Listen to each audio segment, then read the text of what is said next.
evening and a warm welcome to the Sara Oval, also known as the Saranamuthu Stadium, Sri Lanka's first test venue, who will be hosting the first T20 Sri Lanka versus New Zealand.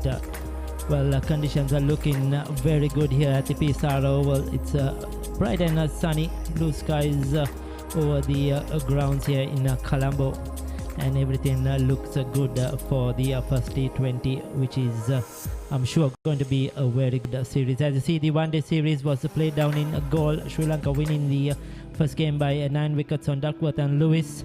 Then New Zealand came back strongly to win huge by 116 runs. But what a game we had, the third ODI. Sri Lanka chasing down a target with 8 wickets in hand, thanks to a brilliant 100 by Chamariyatapattu, and Sri Lanka thereby winning their first series versus New Zealand bilateral series, the Sri Lanka women's team.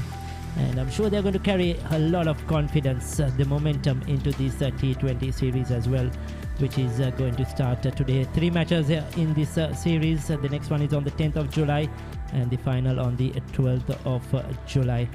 And both teams will be looking forward to this game. New Zealand will be looking to come back and try and take this T20 series. And they will have not expected that a loss in the one-day series, so it's a much look forward T20 series. Well, as you see, they have played 10 games. New Zealand have won all 10, and Sri Lanka will be looking to get a T20 win. And this is the ideal situation with that confidence, with the momentum. They will be on a high, Chamariyatapattu and a team, and they'll be looking to try and overall this strong New Zealand side in this T20 game as well. The two teams, they have been out here early, doing their drills, going through their warm-ups, and getting ready for this all-important game. New Zealand on the back foot at the moment, and they would have been taken by a surprise by Chamariyatapattu and the way she played. And they will not want to go back to New Zealand without winning this T20 series, so I'm sure they are going to play some really good cricket, come hard at the Sri Lankans.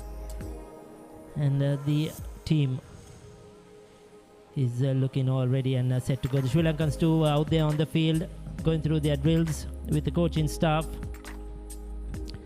Taring Perra, the new assistant coach of the Sri Lanka women's team, as well, joining the side, led by Romesh Ratnayaka. And these girls, they are really pumped up.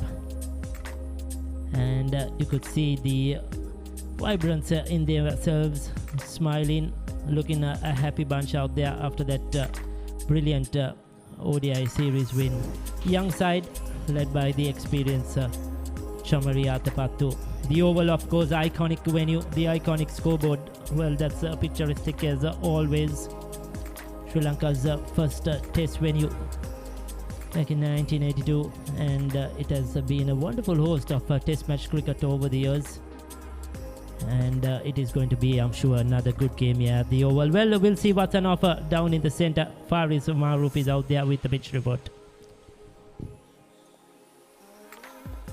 An absolute steaming day out at the Sara Oval. 2 days ago there was heavy rain in Colombo as well as other districts, but today it's a steaming hot day. As I said, the groundsmen have done a wonderful job to get the facilities right and dry for have a good match. Pitch report today, it looks dry as usual at Sara Oval. The pitches are really good for batting, and this has lots of grass in the middle, but when it comes to the business end, there's not much to speak about. Hardness, it's quite hard and it's dry, and these are the areas that might pop out. Just the 40 overs of game being a T20 might not be the case, but these are the cracks that might be spinners will be targeting. But overall, I think the pitch looks really good. The team probably win the toss would like to bat first in these kind of service, as well as the heat. You know, it'll be too hard for the team to bat second after they field first. So overall, I think a good pitch, a total of 140, 150 a pass score. Generally in Sara Oval could be expected. So there you go once again, as Faris Maroof predicts it's going to be a good track here at the Oval. It has generally been a good wicket to bat on. There will be assistance for both the bowlers and the batters. So a few cracks, but there is a tinge of grass as well that has bound this wicket together really well, especially towards one side of the wicket. A little bit more grass on the other side, and I'm sure the ball is going to come onto the bat really well, and there will be some shot making, some run scoring on this surface. Looks a good one for T20 cricket. We had a bit of a cloud cover earlier on in the morning, but it seems much better now. The sun has come out, bit of a blue skies, and all looking very still. Yeah, that is the opening ceremony, the national anthems of the two countries. Well, earlier on,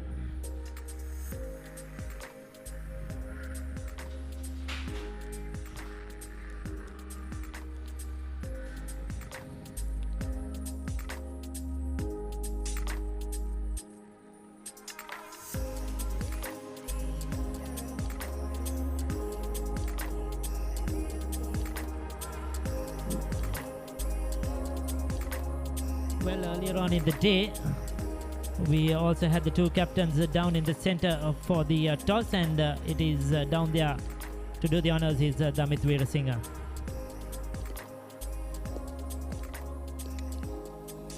We are all set for the toss of this first T20I between Sri Lanka and New Zealand here at Sara Oval. I have the two captains with me, Sophie Devine of New Zealand, Chamari Athapattu of Sri Lanka, and the ICC match referee Michelle Pereira, as well as the standby umpire Susantha Disanayaka. The home team captain Chamari will now spin the coin. Tails is the call. Tails it is, Sophie. New Zealand have won the toss. Sophie, what are you going to do? We're going to have a bowl first today. What's the reason on bowling first? Look, it's the first time playing at this venue, and to be honest, we don't know what a pass score is, so we think putting the Sri Lankans into bat first up and then knowing what we have to chase. How's the team combination for the T20I? We've just got one change, so Lee Kasparek comes in for Fran Jonas. Wish you all the very best, Sophie. Cool, thank you. Chamari, if you had won the toss, what would you have done?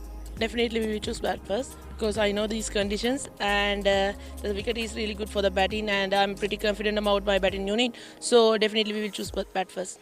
What sort of a score do you want to post on this pitch? Obviously I think 160, 170 is good score in this wicket. Yeah. Any changes to your team? No changes. Same team. Thank you very much, Chamari. Wish you all the very best. Thank you so much.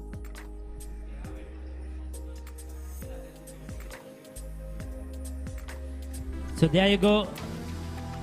The news from the centre is that New Zealand women have won the toss. Sophie Devine electing to bowl first on this surface.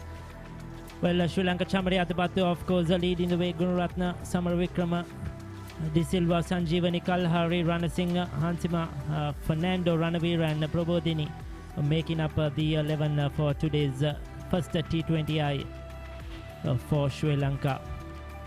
And this young team, along with a few senior players, will be looking to express themselves in this game as well. For New Zealand, we have Bernadine, Bates, Kerr, Devine, the captain, Green, Plimer, Holiday, Kasparek, Rowe, Tahuhu, and Carson, who have made up this 11 for New Zealand today. Joining me in the commentary box for this first stint.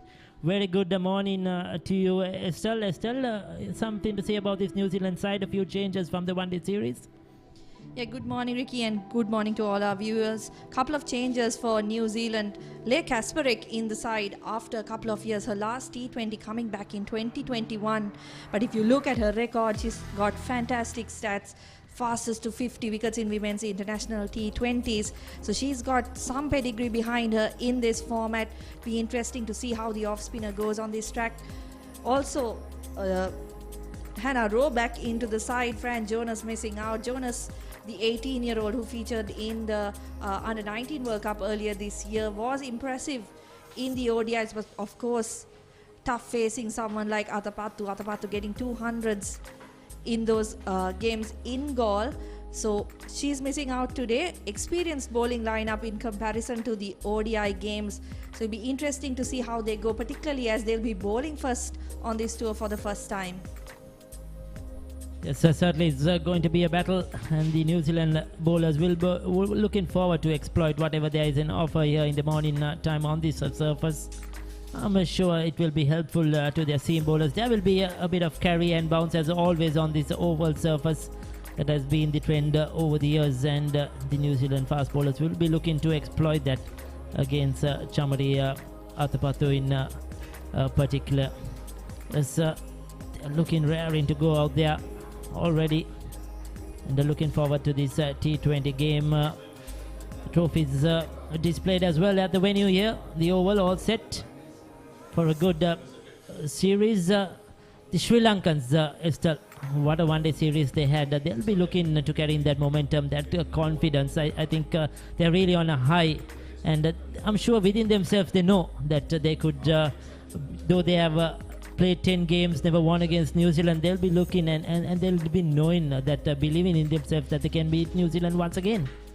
Yeah, huge result in the ODI series 2-1. I'm not sure anybody saw that coming. So, as you said correctly, they'll be taking a lot of confidence into these games. But New Zealand will know there's just one woman that really stands between them and getting into the Sri Lankan side. Chamari Atapattu was phenomenal in the first and the third ODI. Got a 0 in the second. Sri Lanka trying to chase down 329, were unable to do so. So it'll be interesting to see what their plans are for Atapattu in this game. In Gaul, she had a little bit of an advantage hitting with the wind towards the city end. This time, not much of a strong breeze. Conditions very still out there, very hot out there.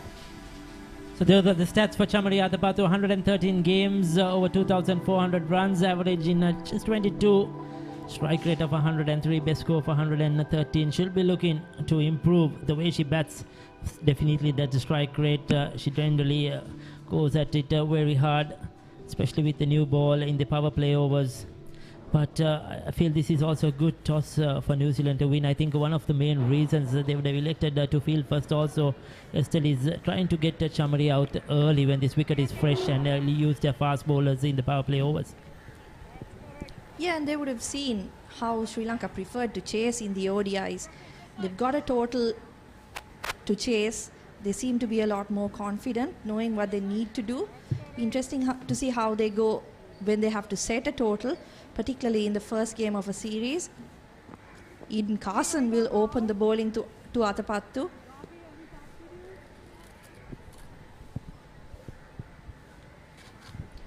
So Vishpe Gunaratne, 16 games, just 189 runs, very low average, strike rate to below 100, best score 45, but still 17 years of age. She has a long way to go. She has a long time to improve on those stats, and she'll be looking forward to this series. Ideal opportunity.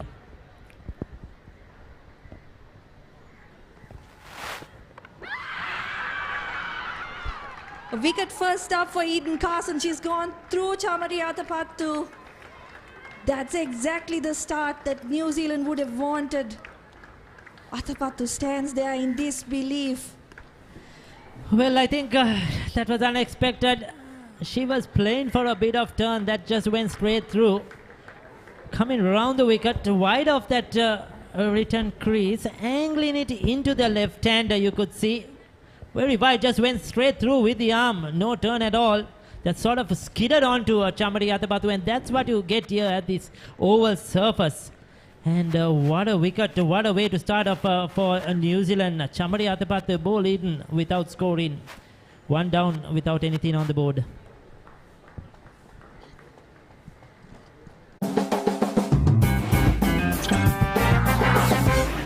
The time has come once again for the Warriors to battle in pursuit of supremacy. Dialog Schools Rugby League. The battle for supremacy starts in June. Things a slip in. Eden Carson has had a very eventful tour, bowled 11 overs in one of the ODIs. But I'm sure this will be one of her highlights. Yes, certainly picking up, but the key wicket, the big fish, the number one batter in ODIs in the world. There is Samara Vikrama, 40 games under her belt, but now this is crucial. Two young players in the centre. Similar delivery on that occasion, but Samara Vikrama is able to get bat on it.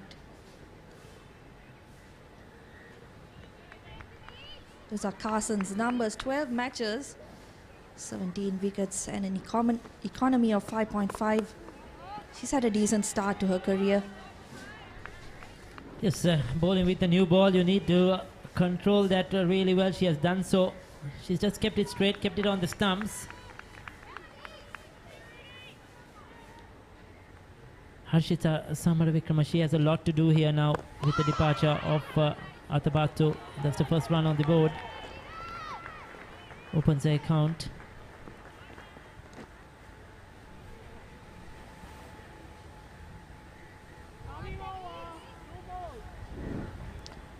There you go, the replay of that wicket, just going straight on with the arm, no turn on that from Eden Carson. Athapattu couldn't believe that that got through her defences.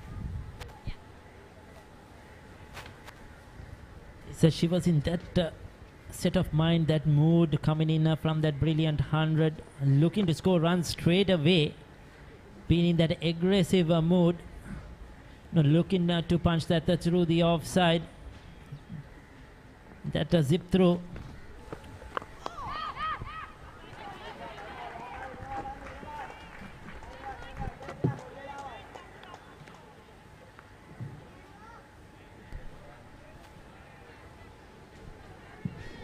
Vishmi Gunaratne off the strike immediately.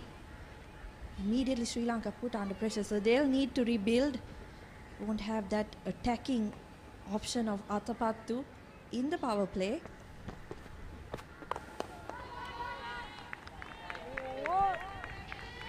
That's the end of a very successful over for New Zealand. Sri Lanka 2 for 1 after 1.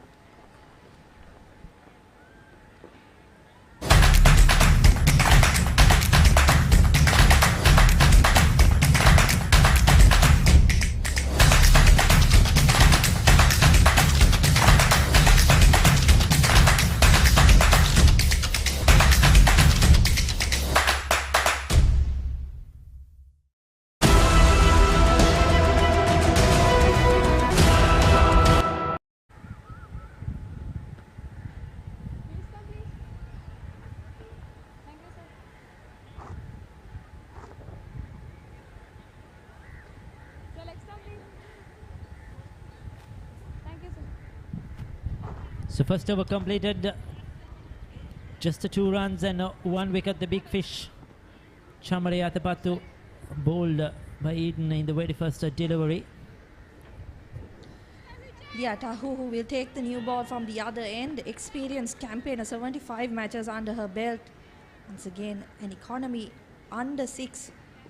She was a key performer in that ODI series, particularly that second game where New Zealand won, picked up 4 wickets. She'll want to make further inroads, particularly coming up against Vishmi Gunaratne, who she kind of worked out through that ODI series.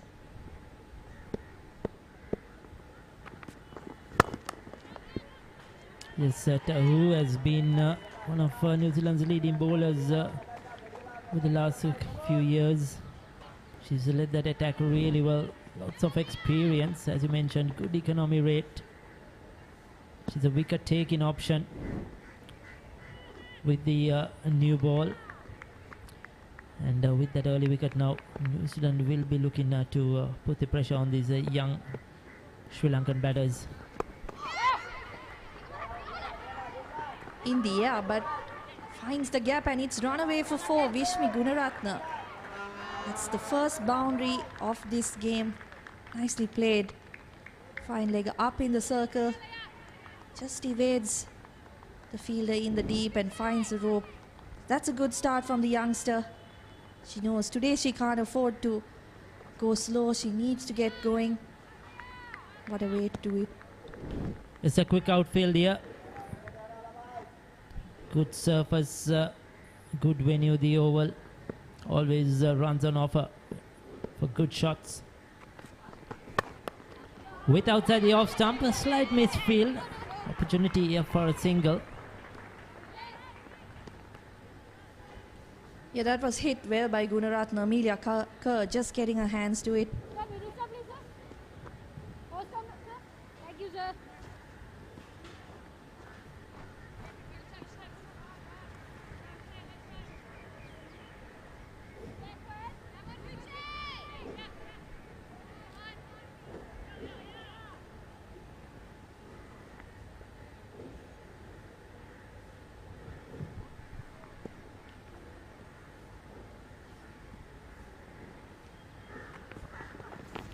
Oh, that's well bowled.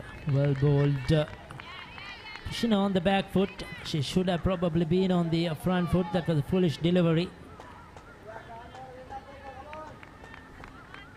Bit nervous out there, Samara Vikrama. You see playing from the crease. Reason for that, Ricky, is that Tahuhu has used the short ball really well in the ODI series. Managed to grab a couple of wickets with that delivery. So clearly that's playing on the minds of the Sri Lankans.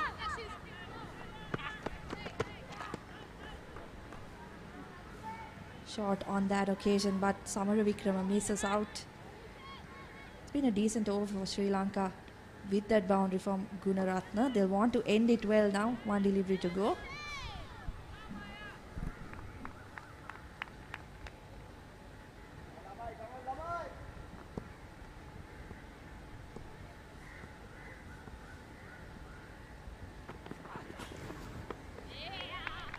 Misses out once again with on offer from Tahuhu.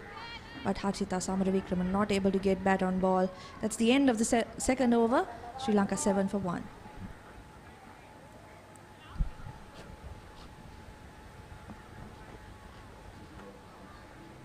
The playing 11s for today. Sri Lanka not making any changes from the previous ODI, the third ODI.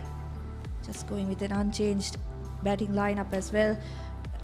Bit surprised not to see Hasani Pereira in the side, made a 50 in the warm-up game.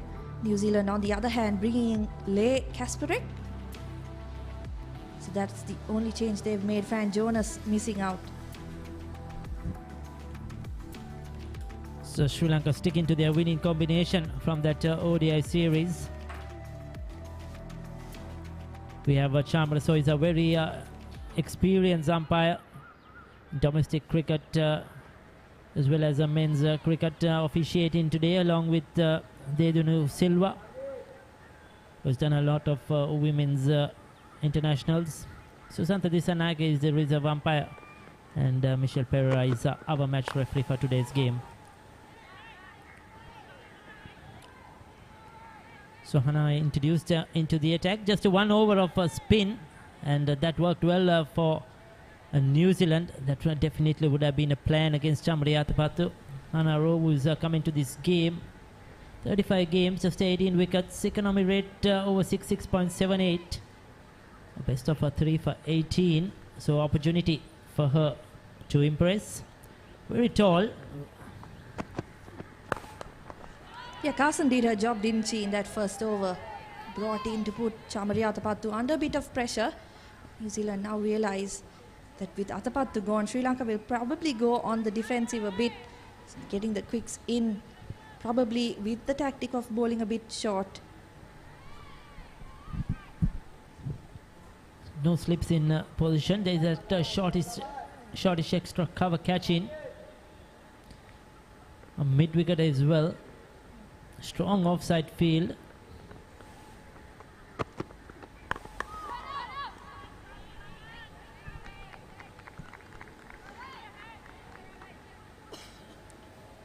Takes it on the full.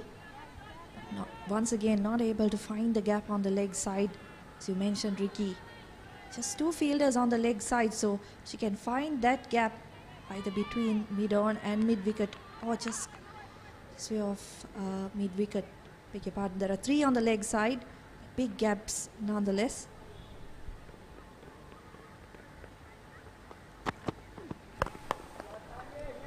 Well, looking to be aggressive, drags it on the onside, past at the mid-on fielder, picks up a boundary. Wishme Gunaratna, that was a good hit. Premeditated, probably. She knew that Hana Rowe was going to bowl full, so she picked up the length early and managed to get it into the gap, showing some aggression.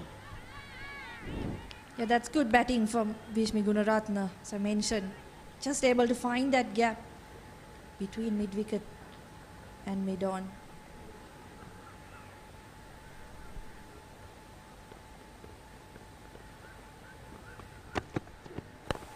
Yes, Rover definitely is looking to bowl that fuller length.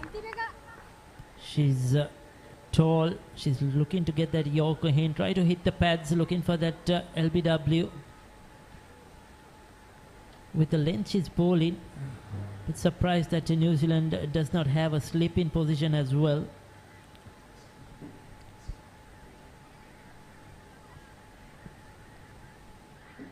Gunaratna will also be bringing plenty of confidence into this series.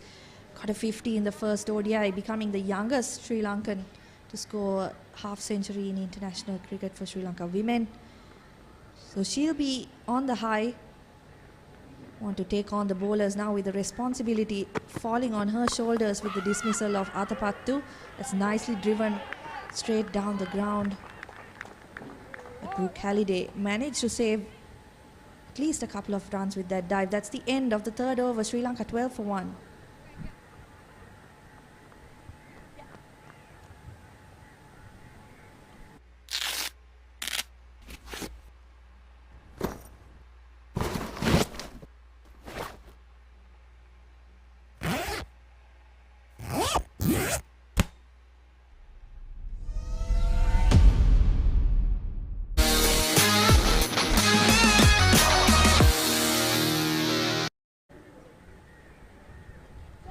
For 1, Sri Lanka, Vishmi Gunaratna on 11, 2 boundaries to her name. It's another change in bowling. Sophie Devine keeping things moving. She's taking the ball now. Janshak the end. Yes, so far just 1 over spell for the bowlers. Sophie Devine coming in with a slow medium pace. She'll get a boundary. Vishmi Gunaratna, that's a good shot. With outside the off stump, flashing blade. She wasn't afraid to hit it in the air, got it into the gap. So welcomes Sophie Devine with a 4. Yeah, that's really nicely played by young Vishmi Gunaratna. It's again finding the gap. I think that's one area that she's worked on since making her debut for Sri Lanka.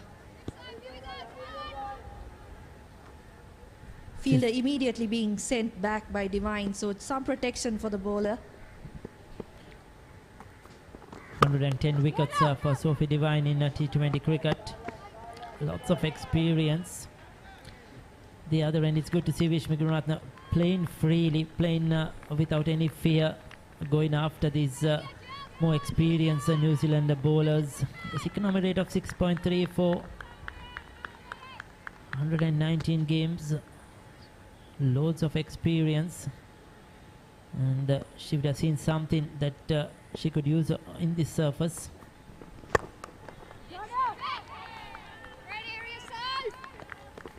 Gunaratna, if you watched her in the previous delivery, once that fielder was sent back, just tried to find that gap once again, not going for the big shots. Smart cricket from the youngster. So these young players, if they could get a runner ball, that is certainly good enough. A lot of improvement.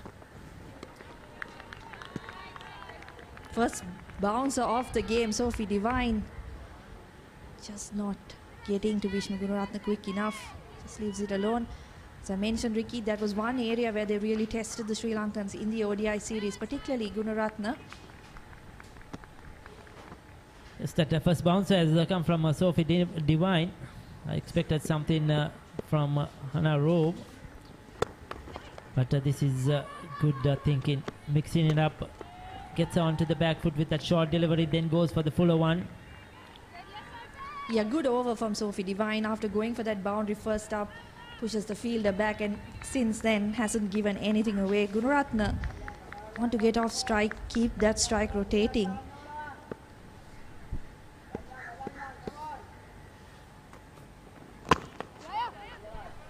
Once again on the offside. Single for Gunaratna to end that over. Sri Lanka 17 for 1 after 4.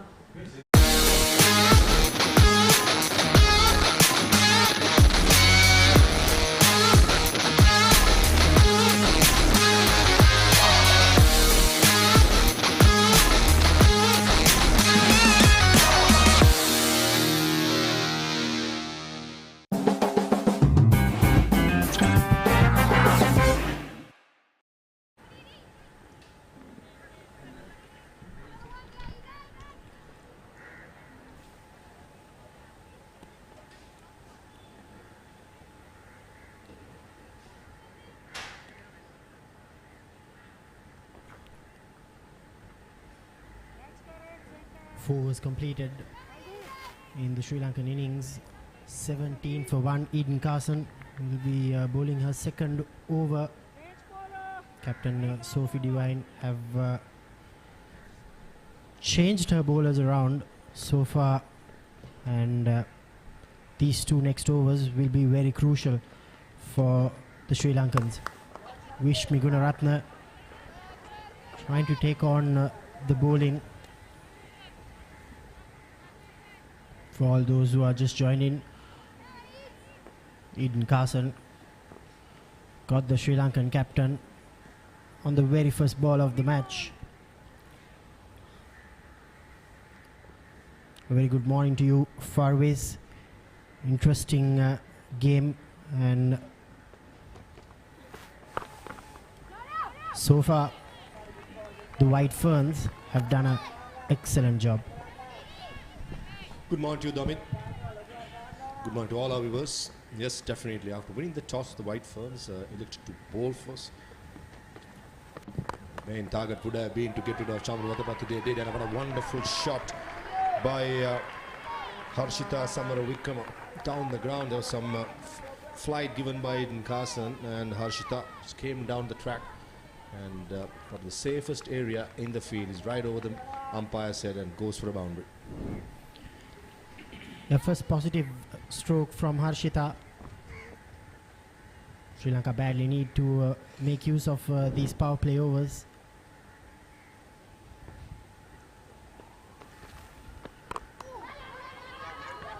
I was mentioning about the power play overs. I think it's very important laying the foundation by these two batters. Since Chamari Yatapattu did the bulk of the scoring up in the ODI series up in Gaul, got out in the first ball of the game. I think Harshita and Vishmi has got the skills to do it. It's all about capitalizing on this start and making sure a decent score could be sustained, and let the bowlers do their job, because Sri Lanka is spin heavy and this pitch will suit the spinners, and as the days goes by I think the pitch will get slower and lower. Yeah, even the visitors have included an extra spinner in Lee Kasparek. She'll come on to the attack later on in this game. Eden Carson attacking the stumps. End of the fifth over. Sri Lanka 23 for 1. The time has come once again for the Warriors to battle in pursuit of supremacy. Dialog Schools Rugby League. The battle for supremacy starts in June.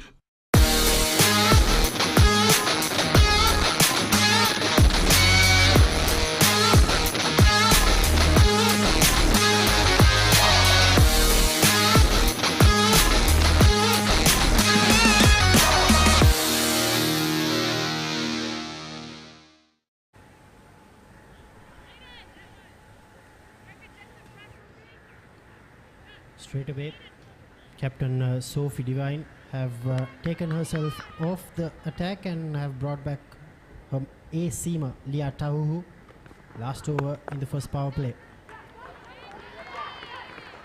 She got a hand to it, probably saved a couple of runs. All the 6 overs Faris have been bowled by 4 bowlers, but Captain Sophie have broken down the spells to just 1 overs. What do you think about that, Farid? Good tactic, and also to use Aiden Carson, the off spinner, against Chamari Atapattu was a bold call. Winning the toss, bowling first, and there was some early movement. But getting the off spinner was a tactical move which would worked. With Chamari Atapattu, she likes pace to the bat. So that's where I think the White Ferns have done the homework right. Getting the off spinner and getting the big fish there. But ever since then, Sophie Devine has been quite busy juggling around the bowlers. And sometimes a good act to have, not letting the batters to target a particular bowler. In this instance, when you're changing the bowlers around, making sure that the batsmen don't get set. So it's a smart call, a bold call, have worked so far.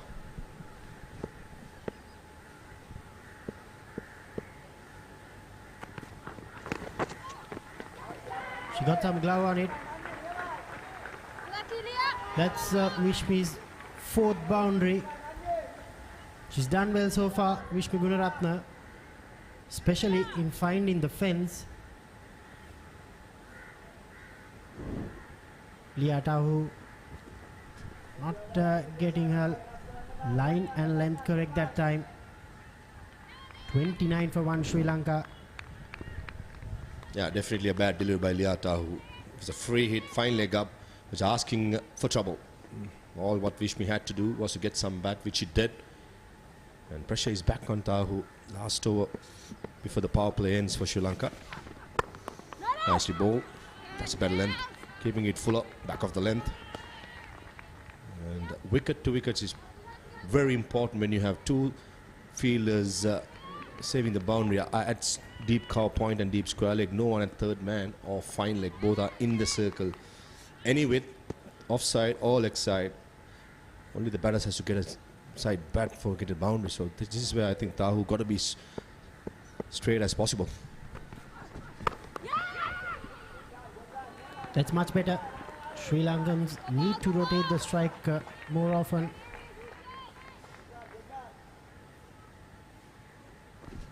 In power play is very important, not only boundary hitting, rotating the strike, especially when the combination is a right-hander and a left-hander. Never easy for a bowler to adjust every delivery. Slight change in the field, deep square leg, and cover point for the left-handed Harshita.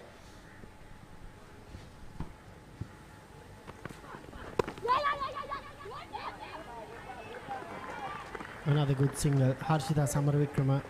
That's her forte, to rotate the strike. The White Ferns, they'll be quite pleased with their work in this first power play. 6 overs. The next 14 overs, that will be very crucial for the home team as well.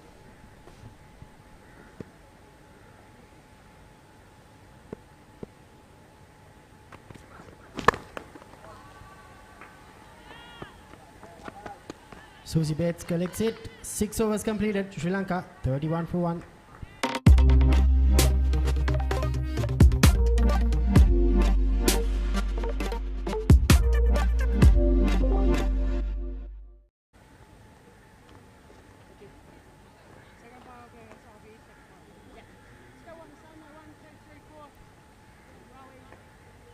Here's umpire Dedunu De Silva signalling the second power play.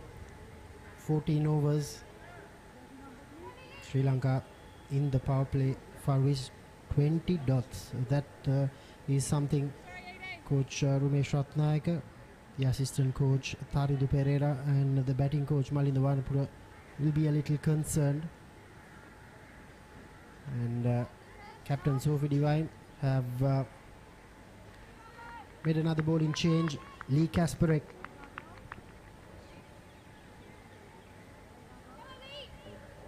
the right arm off spinner. She didn't play in any of the ODIs. Getting her first gig in this tour, Lee Kasparek.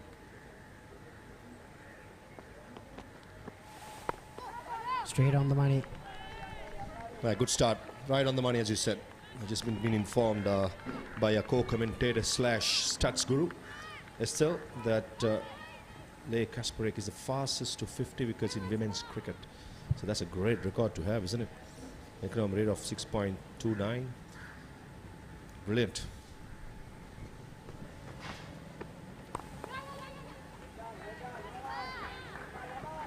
Harshita Samaravikrama. Her plan should be to rotate the strike and make sure that the scoreboard keeps moving. But the home team, they'll need to get that one or two boundaries, especially in these next couple of overs. In these next 14 overs, 4 fielders will be allowed outside the 30-yard circle.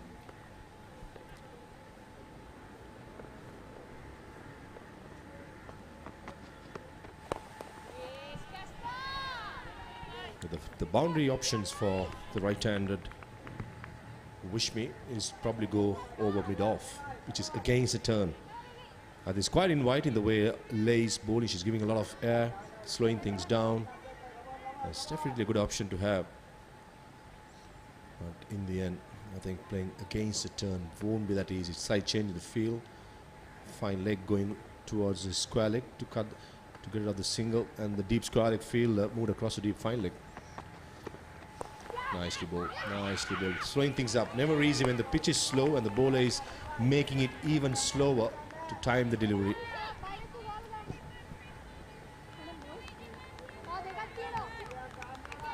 Reese, you had a closer look at that pitch. I think the spinners will have a major role, especially considering that all these 3 T20Is will be played on the same venue.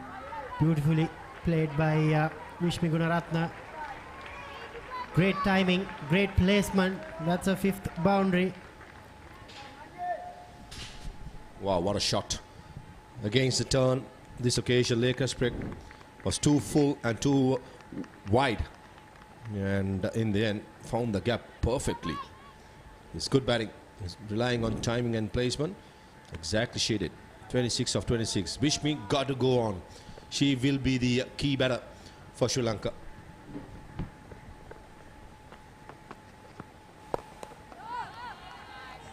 End of the 7th over. Sri Lanka 36 for 1.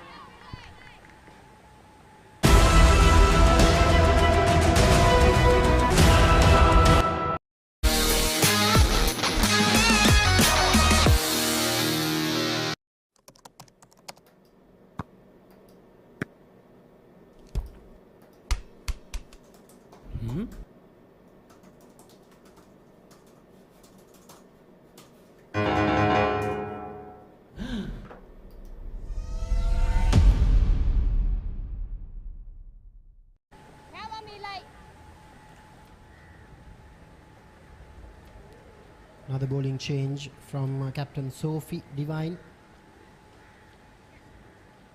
She's brought back her main right arm leg spinner, Amelia Kerr, represented Mumbai Indians in the Women's Premier League. Missed opportunity that time for Bernadine Bezu Denhout. Amelia Kerr, I think, started off with a googly. A massive opportunity for the White Ferns. Missed out. Got herself York, didn't it? Was very full. But in the end, missed stumping. Amelia Kerr, been following her during the women's IPL. She was one of the star performers for Mumbai Indians. And she will have a big say in this pitch as well, as you spoke about. Brilliant record. Again, this is experience for you, isn't it? In international cricket, when you have ladies who have performed so well for a long time, that's just goal. In the end, this time, as you spoke about, spinners will have a big say, slowing things down, and in the end, it was an easy cotton ball. This is what right arm leg spinners can do. They can give you wickets. Melika strikes straight away in her first over. Breaks this partnership. Vishmi Gunaratne tried to work it towards the leg side. Should have played it on the off.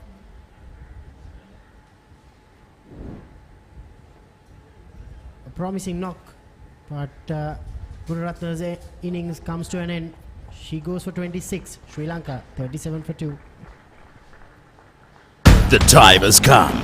once again for the Warriors to battle in pursuit of supremacy. Dialog Schools Rugby League. The battle for supremacy starts in June.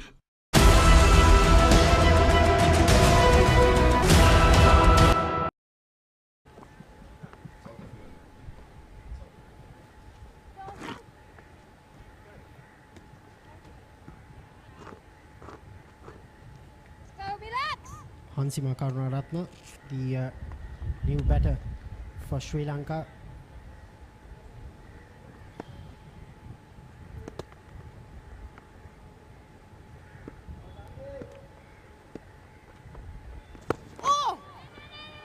Great bowling. If you were the captain, I think you would have getting a slip maybe. Hansima Karunaratne played 12 T20Is, best score of 44. Good to have a slip in place. Valiant effort, but Hansima gets off the mark. If I'm the captain, I'll be very tempted against the right-hander for sure. But in the end, in T20 cricket, with only 4 fielders allowed outside the circle, the captains are quite reluctant to take that chance. But I think it's very important in White Fern's perspective to get rid of Harshita as well. She has settled in really well, playing the anchor role, just looking for the singles and get the other batters from the other end to be more positive and try and charge. But in the end, just 38 for 2 in the 8th over. Interested to see what sort of a score Sri Lanka will be targeting as well. Something close to 120, 130 is a must in this pitch for me.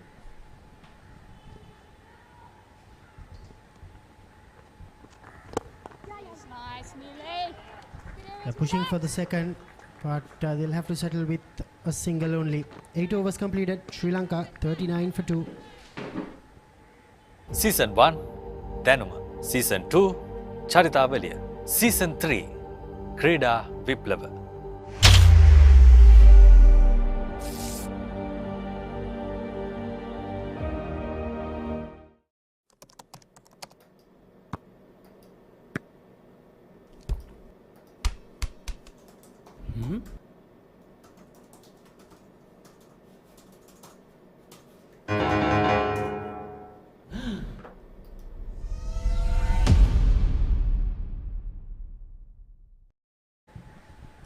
So 39 for 2 after 8 overs.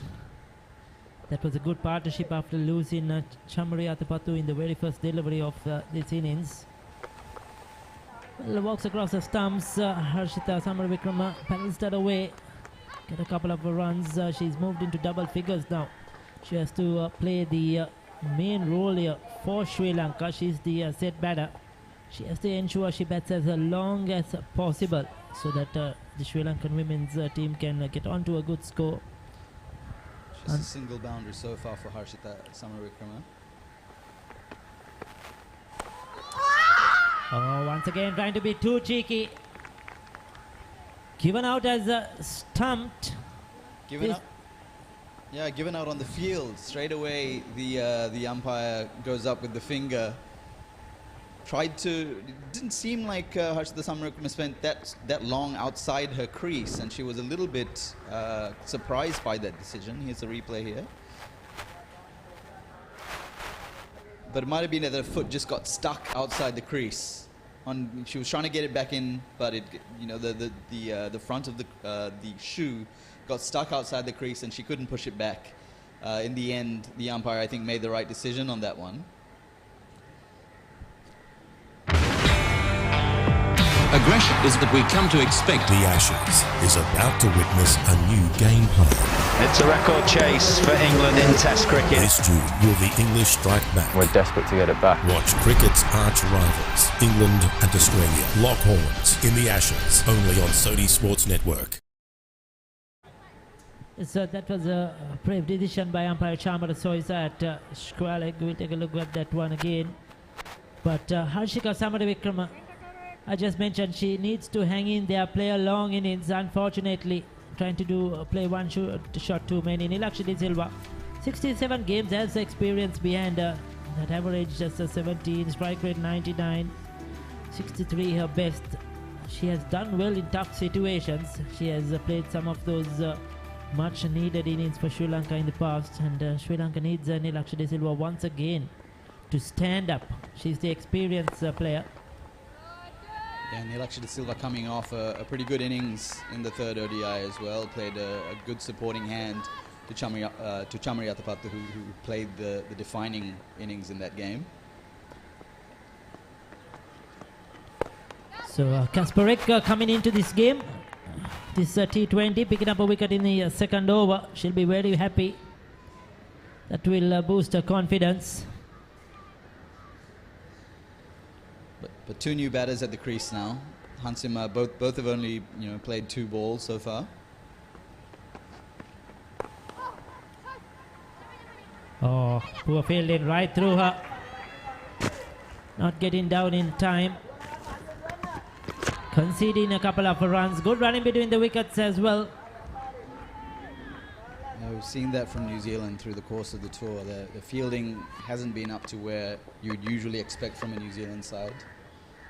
A few catches went down the one-dayers, and so far, at least until now, they'd been okay in this match. But lets that one go through the legs to hurt the cover fielder. Another quick single. They left to rush through. She was a touch slow. Had to dive in at the last moment. This time Ampachama Soiza says not out. Hansima, she was going towards the danger end. She took off quickly but was a bit slow midway. Had to put in the final dive. She's lucky to survive that one. 9 overs completed, 44 for 3. The time has come once again for the Warriors to battle in pursuit of supremacy. Dialog Schools Rugby League. The battle for supremacy starts in June. Yeah, it was a close one. She was, it looked very, very adjacent from up here, but the umpires on the field best place to make that decision. Here's Amelia Kerr once again. So we'll take a look at that one. That was the last delivery of that last over. Nilakshya De Silva took off. Ansika, oh yes, I think that was a good decision at the end. The dive saved her. Oh, yes, ma'am. Umpire Chamara Sois has been spot on so far. Very experienced in domestic cricket, school cricket. Coming up the ranks really fast. Was a part of the Lanka Premier League as well last season.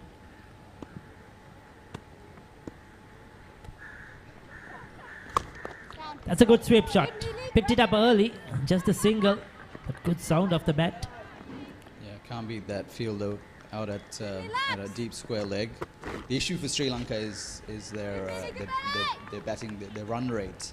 Still at 4.82, almost halfway through the innings. They really need that to be up closer to 6.5, 7, in order to give themselves a good chance of making a solid score in this match. The good thing between these two in these last couple of overs, looking for the singles, looking to get a runner ball. They can't get the boundary. They have to ensure they get a single every ball, not play too many dot deliveries. Yes, it's interesting to see after Chamari Athapaththu getting out in the very first delivery and how much this team, Sri Lankans, can get to. What sort of a target they can pose for New Zealand. I think that is what everybody is looking forward to. Yeah, and it's a good opportunity as we see the batter drive back into a crease.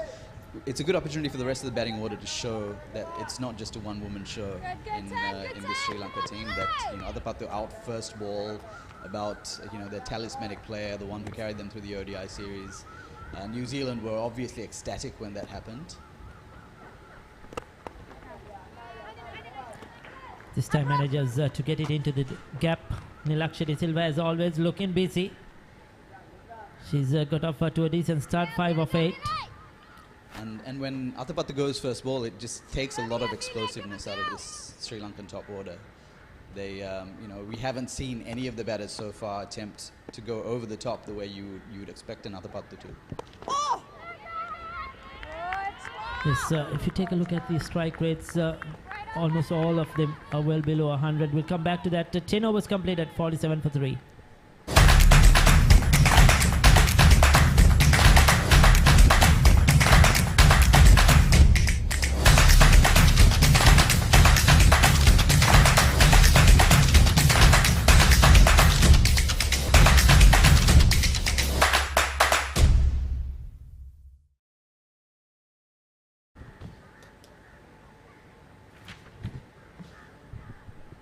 So we were talking about the Sri Lankans. All of these batters well below 100 strike rate as the players take important valuable drinks break. Projector scores at the current run rate 94. They'll be looking to get at least 128 runs per over from here onwards. That is a minimum. New Zealand have such a strong batting lineup. So one of these have to take the initiative, look to be aggressive, and go on and play that important innings for Sri Lanka. We'll take a look at the wickets that fell so far today in this innings. Sri Lanka, after being put into bat by New Zealand, who won the toss in this first T20. Very first delivery, they went with spin, and Chamari Atapathu was clean bowled. She was probably looking to play that to the onside. Ball skidded on, and then that caught and bowled. She was batting really well, Vishmi Gunaratne, until that moment. Looking to chip it on the onside, and this last one looking to be too cheeky. She played one the earlier delivery, got a couple of runs, but this time didn't go away and was out-stumped. Good glove work by Bernardine, and Samara Vikram had to depart for 12. So Nilakshi Silva on 5, Hansima Karunaratne on 2, Kavisha Dilhari, Anushka Sanjeevani, Oshandi Ranasinghe, the batters to follow, then the bowlers. So 10 overs are remaining. They'll have to press on the accelerator and Rufami onwards. Yeah, I mean, the only batter who's kind of batted with any kind of intent so far is Vishmi Gunaratne. She'd hit 5 boundaries in her innings. And pierced a few gaps, particularly in the power play, but we haven't seen any of the other batters really show that kind of positive intent. But we'll take a look at the New Zealand bowlers. Eden Carson started off well, brilliant. 2 overs, 1 for 8 with our spinners. Leah Tahuhu, 2 overs for 13. We'll see her in the death overs once again. And then we had Hannah Rowe, just a 1 over for 5. Sophie Devine bowled 1 over 5 as well. Kasparek, 2 overs, 1 for 10. And we had Amelia Kerr, who has picked up a wicket as well in 2 overs, 1 for 5. So all have chipped in. 6 bowlers used so far. And New Zealand changing their bowlers around. 1 over spells for some of them. And I think we have another bowling change, is it? Yes, it's Halliday who is coming to the attack. Brooke Halliday. So the 7th bowler used in the 11 overs so far, Andrew. yeah, New Zealand appear to be rifling through their ranks, maybe trying a few things out. There's not a lot riding on this series. And this is a slow, low pitch, the kind that they don't get often at home. So it's a chance for them to experiment a little bit and to see how their bowlers are going. Just a 1 wicket in 16 games. Hasn't bowled a lot. Economy rate very good, 5.66. Has just bowled the 3 overs before this. So this is a big opportunity for Brooke Halliday to show what she's capable of with the ball, the skills with the ball. Yeah, she seems very much a part-time bowler, doesn't she? From her action, from her approach to the crease, very short run-up, and I think there's a little hop on the other foot, on the wrong foot. Before I haven't seen that very much from New Zealand players. A wrong-footed seam bowler, but here we go, here's Halliday again.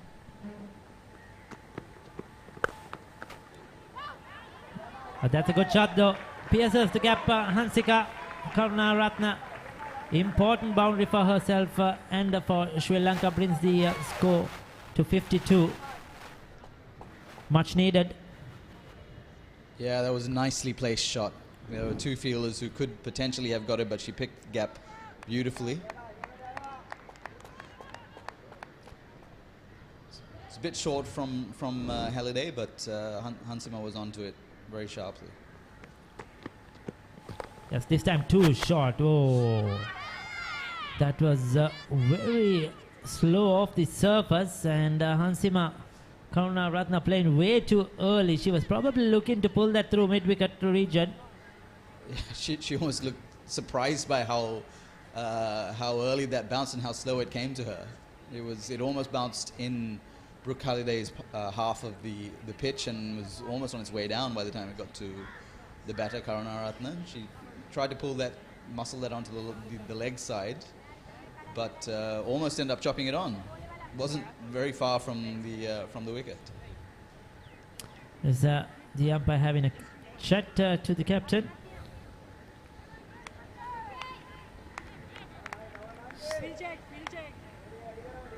So Halliday, interest in a bowling option here. Sort of bowling these cutters, slow leg cutters. Yeah, that was a nice leg cutter. You could see that move off the pitch. I mean, partly this is reflection of how comfortable New Zealand feel in this match, that they're bowling a bowler who hasn't bowled much like Brooke Halliday, but also it seems like a tactical change because they've recognized how slow this surface is.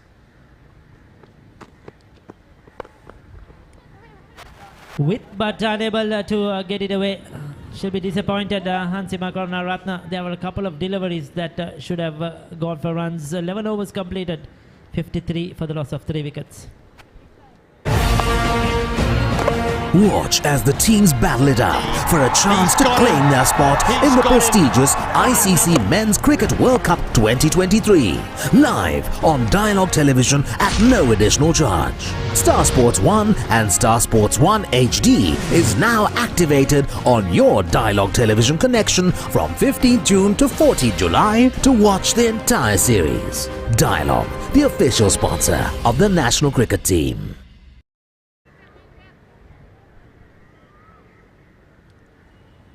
So 9 overs remaining in this innings. Sri Lanka will be looking to get to that 120 mark minimum. They need a few big overs.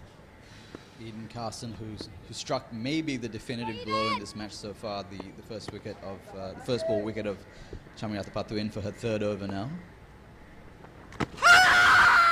And another straight one, gets another wicket, Eden Carson. That ball's working magic for her today. It's an arm ball, went pretty quickly off the surface, and Hansima Karunaratne attempting to hit that through the leg side, ends up just getting hit right in front. It looked plumb from up here, Ricky. Yes, Carson's first balls or the first deliveries of a spell have been killers for the Sri Lankans so far. Got Chamiyatapattu, the very first ball of the match, now coming in for a new spell. Strikes again, playing cross the line, that kept a bit low. But that was probably too full to pull for Hansima Karunaratne. She has to depart for 7. Sri Lanka 53 for 4.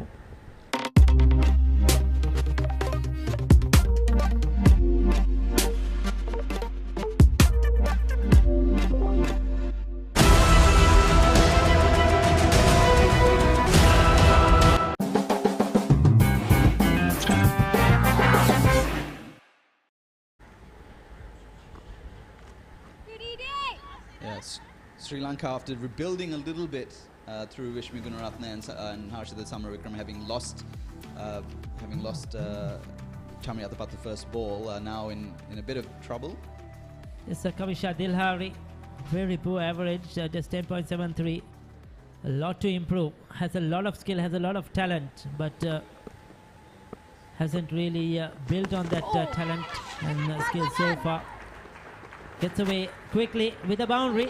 So starts off her innings in style, using that paddle sweep, just trying to use whatever pace there is on offer from Eden Carson. Yeah, another arm ball from Carson, and a paddle sweep first up from Dilhari shows a little bit of her confidence, and she placed it really beautifully. She got a little bit on it, didn't quite middle it, but you know, with those shots, you only need to get a little bit on it for it to run away quickly to the boundary, and this outfield seems fairly fast at the moment. Yes, that's a good start for Kavisha Dilhari.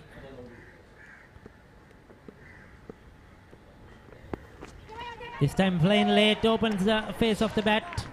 Another couple of runs, definitely. The ball will pull up. Will they come back for 3? Yeah, comfortable 3, good running there.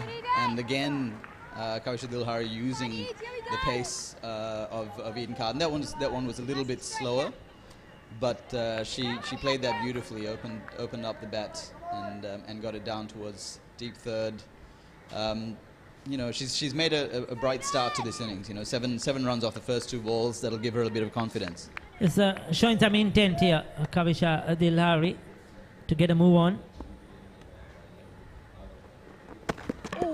That was the quicker delivery. Too close this time to play that shot. Bernadine has been very good behind the stumps. Good glove work. And a big job now for this lower middle order. They've got to get Sri Lanka up towards 120. You'd think they'd have to get up there to really challenge this New Zealand batting order. It's a New Zealand strong players, a strong batting lineup. 120 minimum probably is what's needed. And Sri Lanka then can use their spinners. We have seen New Zealand prefer their slow bowlers as well. This surface has something for the spinners. This time probably trying to hit it too hard through that mid-wicket region. Couldn't middle it. 12 overs completed. It's a 60 for the loss of 4 wickets.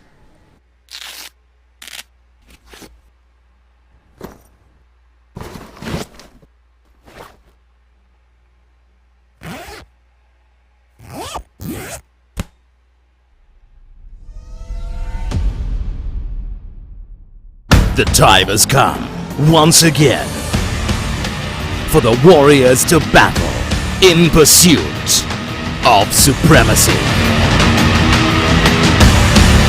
Dialog Schools Rugby League. The battle for supremacy starts in June. 60 for 4 Sri Lanka after 12 overs.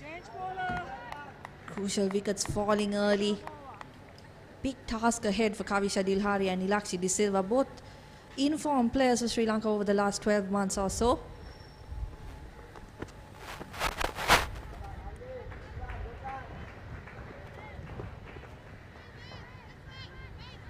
And Dilhari has started really well. 8 runs off the first 3 deliveries she's faced. Looks a really busy player. She did get a half century in that second ODI in goal as well, so she'll be coming into this series with plenty of confidence. Melia Kerr, she's been brilliant today. 2.1 overs, economy of 2.77. Just so difficult to get away, particularly when she's bowling so well. That's nicely played by Nilakshi De Silva. Big gap there at fine leg, and she's able to get it fine enough to beat the fielder. So once again, boundary in this over for Sri Lanka. A boundary early on in the over will have lots of pressure on the bowler. This is a free hit, isn't it? Down the leg side, no fine leg fielder. Just had to get the placement right. There's good batting and changing the field as well after that stroke. Short mid-wicket moving to short fine leg. The right-handed Nilakshi De Silva. The other option, outside edge. A bit of feeling at short third man. The boundary option over mid-on is quite tempting, but Amelia Kerr is bowling very slow. To time and get over the mid-on fielder will be tough work, but the invitation is certainly been given by the White Fern skipper, Sophie Devine. At the moment, I think they are on track to get the 120, 130 runs, which I think is a par in this pitch. Yeah, you have to think that these two will have to do the bulk of the scoring if they are to get to that kind of total. As I mentioned, Dilhari coming in with some form. Nilakshi De Silva too played a valuable hand in that third ODI win for Sri Lanka alongside Chamari Atapattu.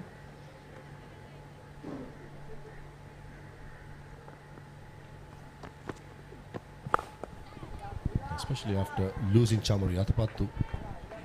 the first delivery itself, I think the Sri Lankan ladies have done a decent job to be at 68 for 4.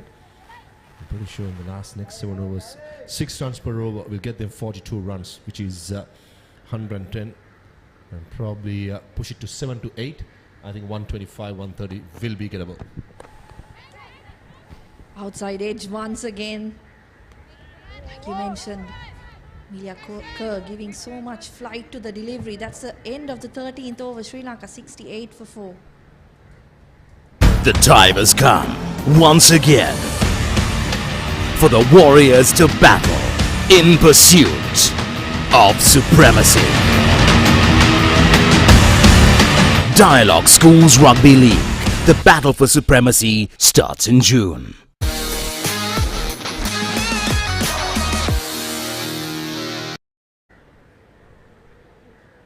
There you go, projected scores at the current rate. They'll just cross the 100-run mark.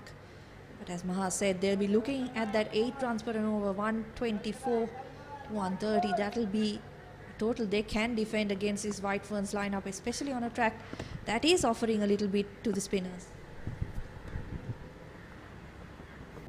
Indeed, so hit the spot there, definitely with the spin option what Sri Lanka possesses. And probably they'll be targeting the 2 wickets of skipper Sophie Devine, Amelia Kerr, Susie as well. So I think it's important. Sri Lanka has that score in the scorecard, and this time probably trying to go over mid-off.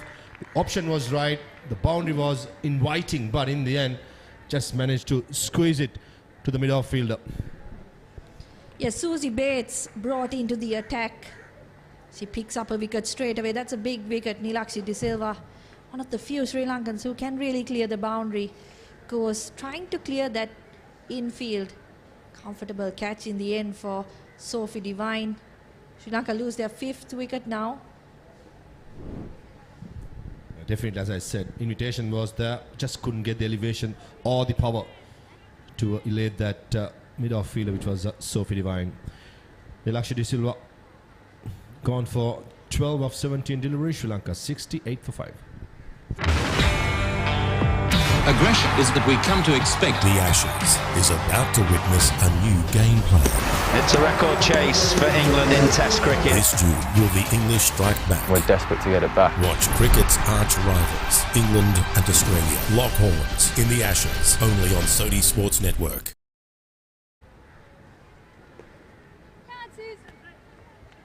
Anushka Sanjeevani next in for Sri Lanka. Not much of a record to speak for 495 runs in 54 matches. The keeper for Sri Lanka. She'll want to get close to that highest mark, 61, a top score.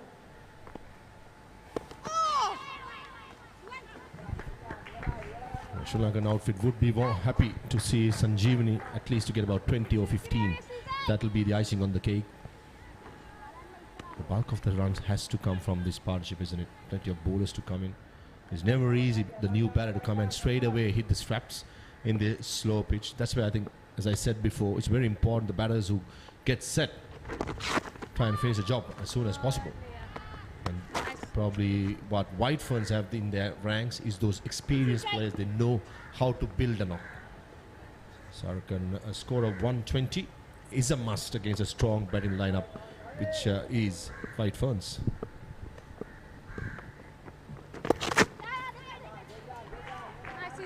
And you can see the White Ferns have identified the conditions, sorted it out with the likes of Susie Bates getting overs here. She didn't bowl much in the ODI series. Of course, as you mentioned, very, very experienced campaigner. Has been around since 2007 for the White Ferns.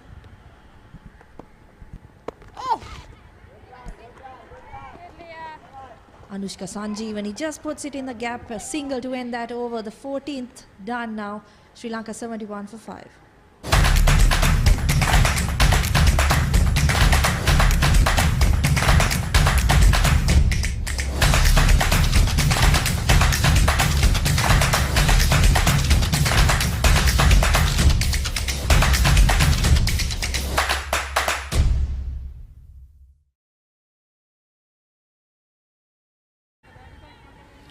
Just 6 overs left for Sri Lanka.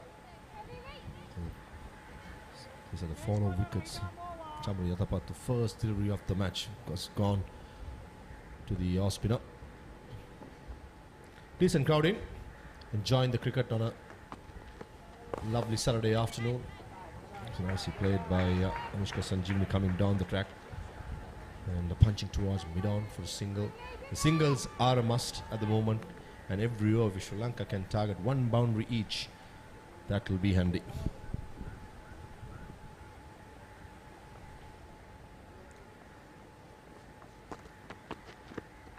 Kasparek back into the attack now. The off spinner has had a decent run today, 1 for 11 in 2.1. Back into the White Ferns side after 2 years, last played in 2021. It's a magnificent record, but unfortunately unable to break into the side until now. Big appeal. The umpire gives her out. That's the end of Kavisha Dilhari. That was more like a plea than an appeal. And that looked dead for me. It was straight, and umpire there had no hesitation. She thought about it for a while, but in the end, probably the right decision was made. Pay the cardinal error to go across the line. When you do that, you don't want to miss the ball, and especially getting hit in the back foot. Most of the time, umpires would be tempted to rule any batter out. There you go, taking a replay there. That's a goner for me. Definitely, probably hitting the middle stump itself. Yeah, great bowling by Le Kasparek. Unfortunately for Sri Lanka, their big hope of getting them to that 120 run mark. Kavisha Dilhari dismissed for just 10.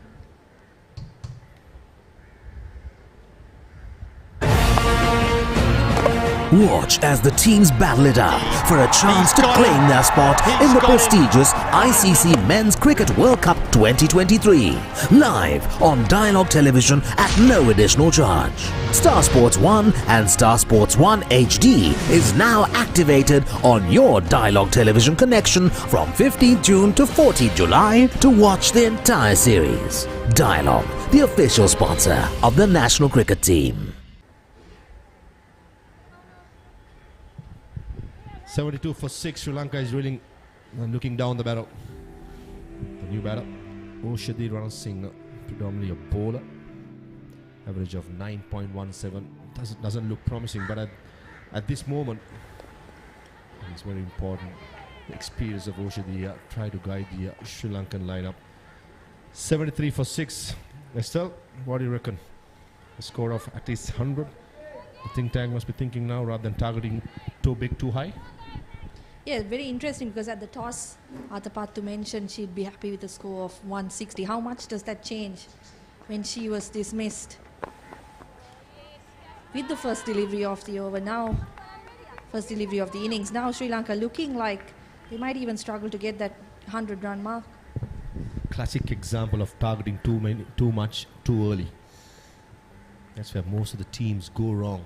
It's always very important to identify the conditions first rather than targeting the big scores. When I did the picture, I mentioned 120, 130. Predominantly why? Because the wicket looks abrasive and slow. 15 gone. Sri Lanka 74 for 6.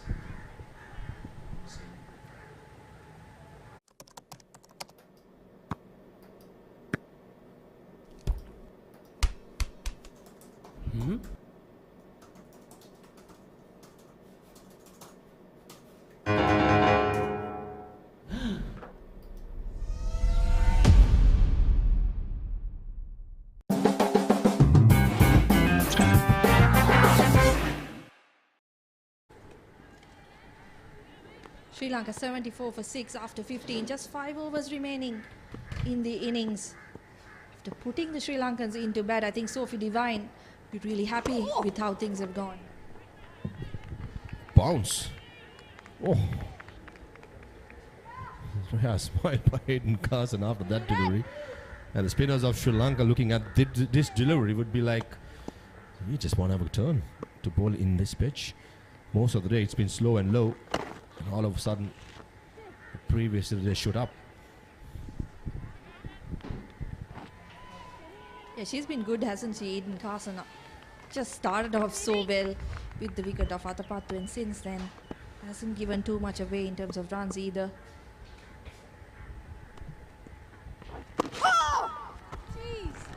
All right, Sil, put your shoes as a batter.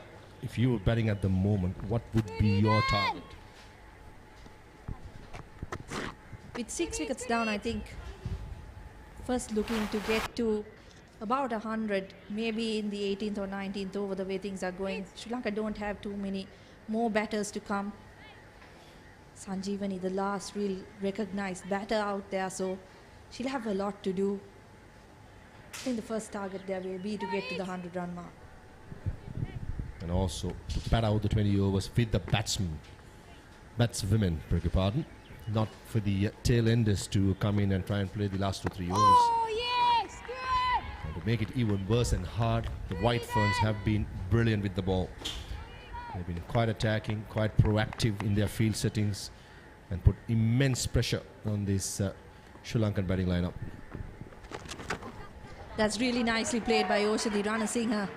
Once again, massive gap at fine leg, and she finds the boundary.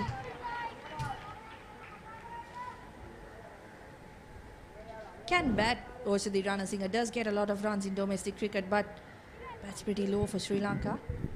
Smart option, isn't it? The fine leg was vacant. All she did was to get some bat, and the pace by Eden Carson delivered that ball. The rest was history. Just 10 boundaries in these innings for Sri Lanka. That's been the problem. Boundary hitting ever since Adapattu got out in the first delivery has been hard to come by. End of the 16th over, Sri Lanka 79 for 6. Watch as the teams battle it out for a chance to claim their spot in the prestigious ICC Men's Cricket World Cup 2023. Live on Dialog Television at no additional charge. Star Sports 1 and Star Sports 1 HD is now activated on your Dialog Television connection from 15th June to 14th July to watch the entire series. Dialog, the official sponsor of the national cricket team. Last overs for Sri Lanka, 79 for 6. Vishmi Gunaratne, she's been the best batter for Sri Lanka so far in this innings. 24 balls remaining. Lee Kasparek for her last over. Great spell.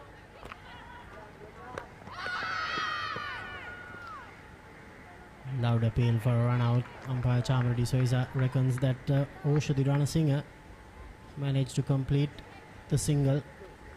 And 23 balls remaining. What sort of a score do you think Sri Lanka would get? I mean, I think 100, you've got to say triple figure score has got to be a minimum here. I don't think New Zealand are going to be daunted by anything less than that. 110 if they bat well. But it was an opportunity for the Sri Lankan batters to show that, you know, they weren't very dependent on Chamini Adapattu, who was out first ball. But so far they've, you know, this innings has kind of limped through the stages. There was one good partnership early on between Vishmi Gunaratne and Harshita Samaravikrama, but there's been very little in the way of partnership since then. There's been a whole cascade of wickets. That's a good stroke from Manushka Sanjeevani. Her first boundary, much needed for the home team. Yeah, and the first time you've seen, even, you know, since the early stages, the Sri Lanka batter trying to hit over the top. First sign of serious aggression. You know, we're getting into the death overs now, and it's fantastic to see Anushka Sanjeevani, you know, hit that nicely over cover. There is a fielder out there in the deep, but she hit it well in front of her.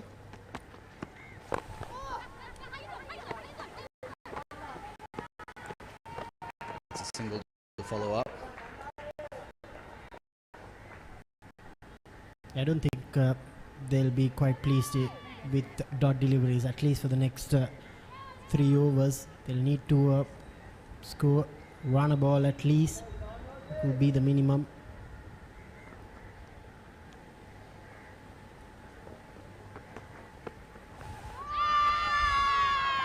Another big LBW appeal, but no luck for Lanka on that occasion. She's been bowling well. She's right at the end of her spell now, just a single ball remaining. 2 for 20 so far. Some important wickets, some important breakthroughs to break some budding Sri Lankan partnerships.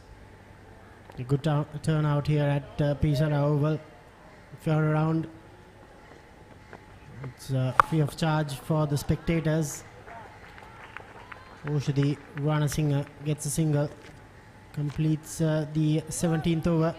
Good spell by Kasparek. 17 completed, 87 for 6. The time has come once again for the Warriors to battle in pursuit of supremacy. Dialog Supremacy starts in June.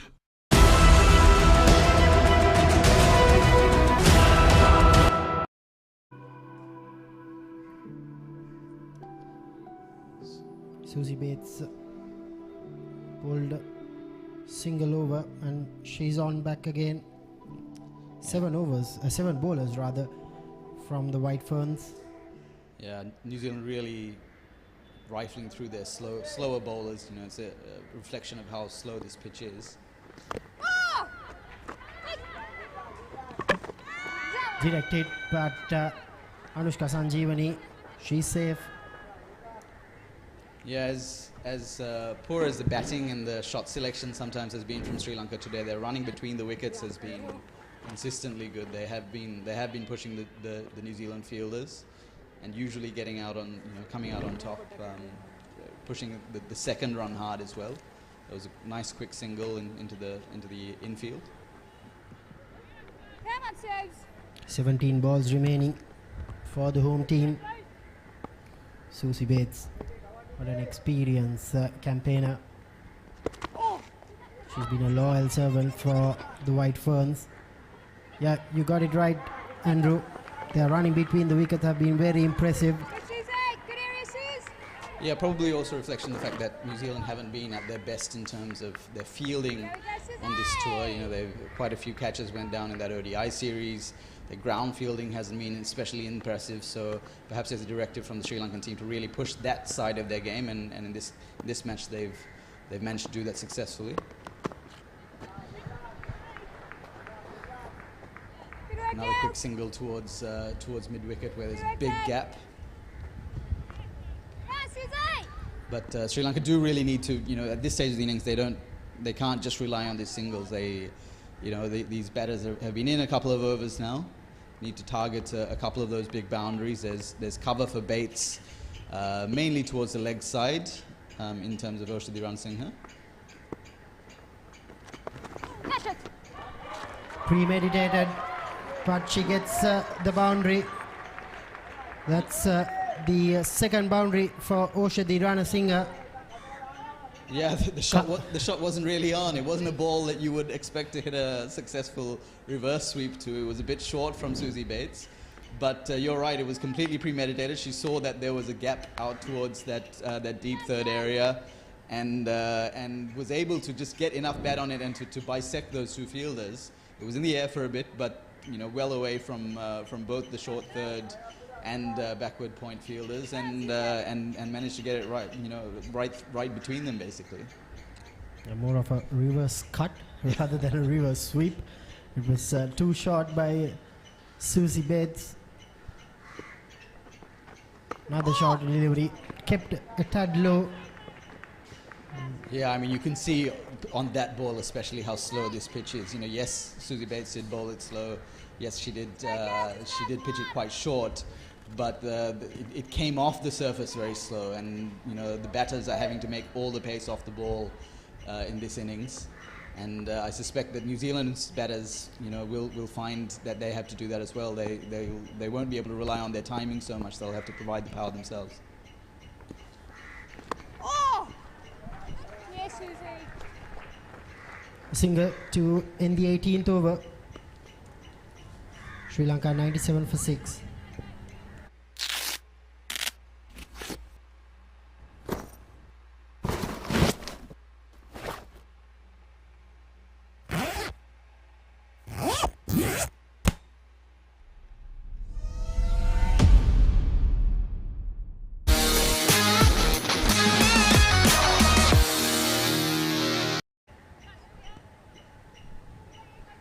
Yeah, you can see from the projected scores there, 6 and over gets them towards 110. I would say that that's about the minimum that they should be aiming for. At the toss, I think Chamayatapattu said 160 would be a good score. I think probably having seen the nature of this wicket, that was probably a little high, but certainly something, if they can get as close as possible to that 120 mark. These batters have been in for a few overs now, are a little bit, a set. They've struck a boundary each. I think Oshadi Ransingh has hit 2. So they can target that boundary. Brooke Halliday for her second over. That's a wide. I think if they can get to that 120, yes, Andrew, they'll be quite pleased after losing their captain in the very first ball. Yeah. And just the mere fact of Brooke Halliday bowling, I think she'd bowled only a handful of overs before in her career. Bowls primarily cutters.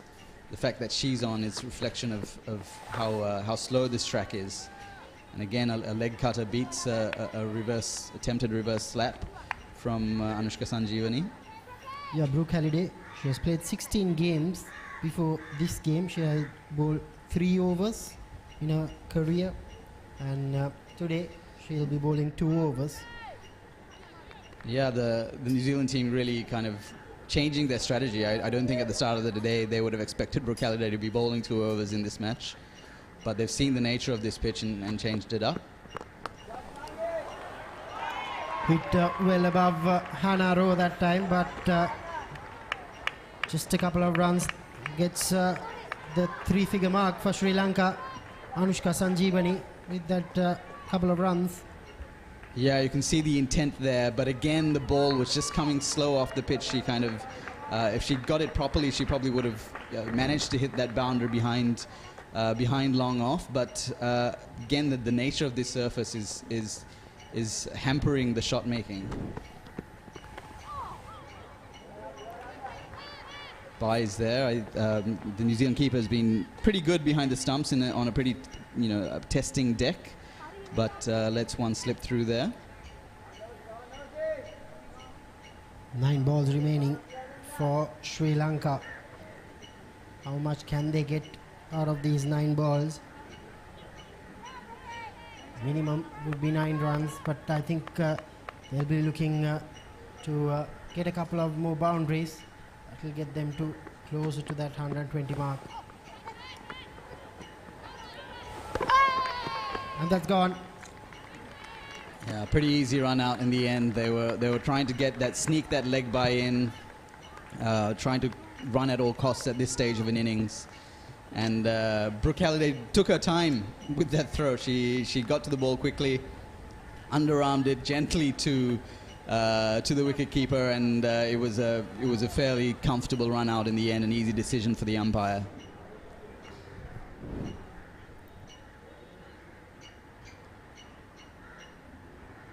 Yeah, she hesitated, Anushka Sanjeevani. That probably brought the downfall. She departs after getting 18 runs. Anushka Sanjeevani, the wicketkeeper batter for Sri Lanka, 101 for 7.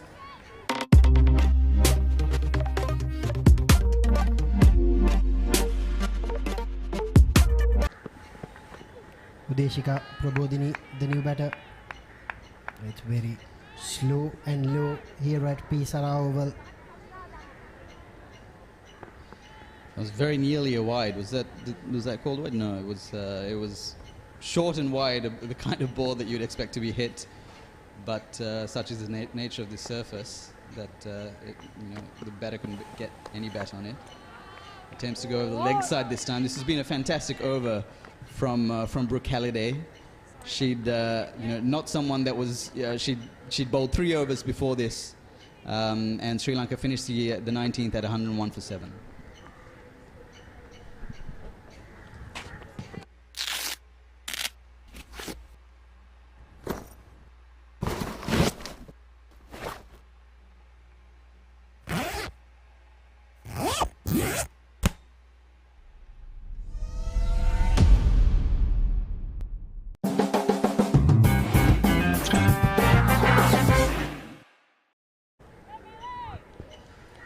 Sri Lanka took 53 balls for their first 50 runs and another 57 balls for the second 50. Melika will be bowling the last over of this innings. Oshadi Ranasinghe, she'll want to keep the strike. They're pushing for the second, but good bit of fielding. If I'm not mistaken, that's Georgia Plymouth. Udeshika Prabodhini more known for her bowling. Yeah, it was not a great result for Sri Lanka to have their set batter off strike first ball in the final over.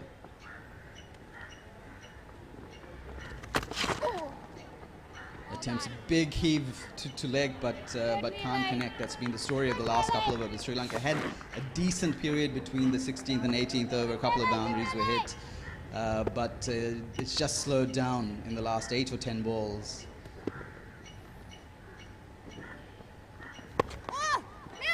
Gets bat on it that time, and they. Oh, that's a fantastic direct hit from Amelia Kerr. Knew exactly what she was doing. It was very clear as to which end she was going to be throwing at, and got to the ball quickly, turned around, took a second to aim at those stumps and threw them down. I think she hit middle stump. There was no doubt about where that ball was headed. Yeah, great work from Melika. Udeshika Prabodhini, she had to take that single to make sure Oshadi Ranasinghe gets on to the strike. Prabodhini, she didn't trouble the scores. Sri Lanka 102 for 8.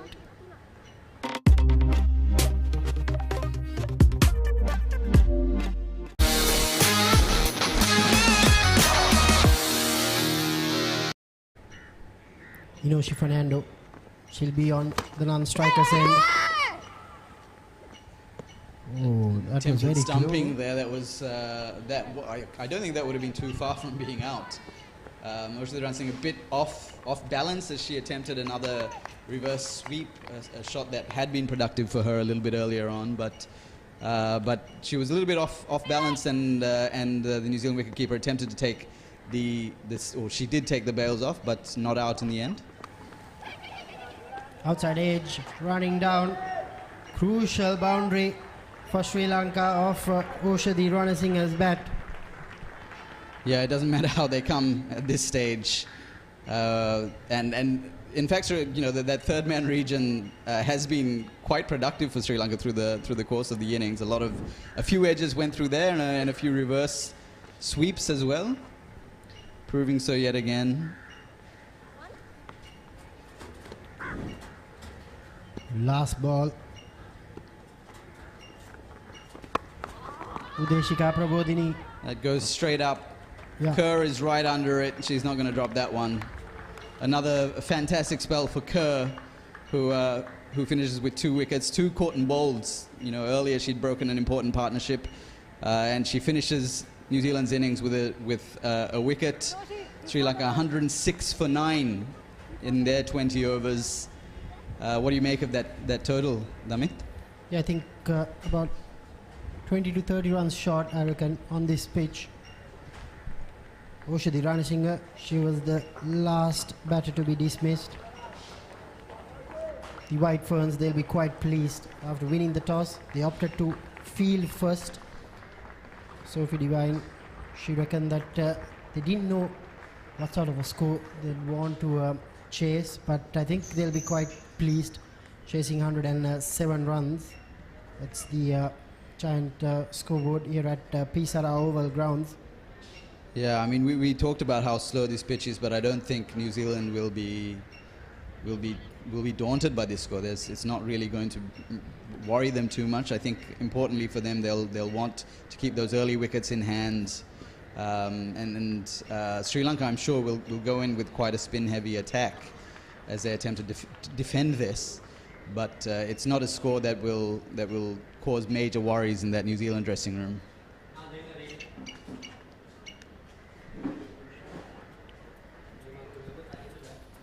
Quite a few kind of, what did you make of that batting card? Quite a few small contributions, handy contributions, but no one really kicking on to make something substantial. Yeah, Vishmi Gunaratne, she batted for 28 balls. I think from a Sri Lankan point of view, I think they would have wanted to have 2 or 3 batters batting for at least 40-50 deliveries. Get some big partnerships. Here's the batting card. Vishmi Gunaratne, 26, the highest run scorer. Other than Vishmi's contribution, Harshita, Nilakshi, Kavisha Dilhari, Anushka Sanjeevani Oshadi all got to the double figures mark, but never really threatened to take the game away from the White Ferns. Chamari Atapattu, the big one, she got out in the very first ball.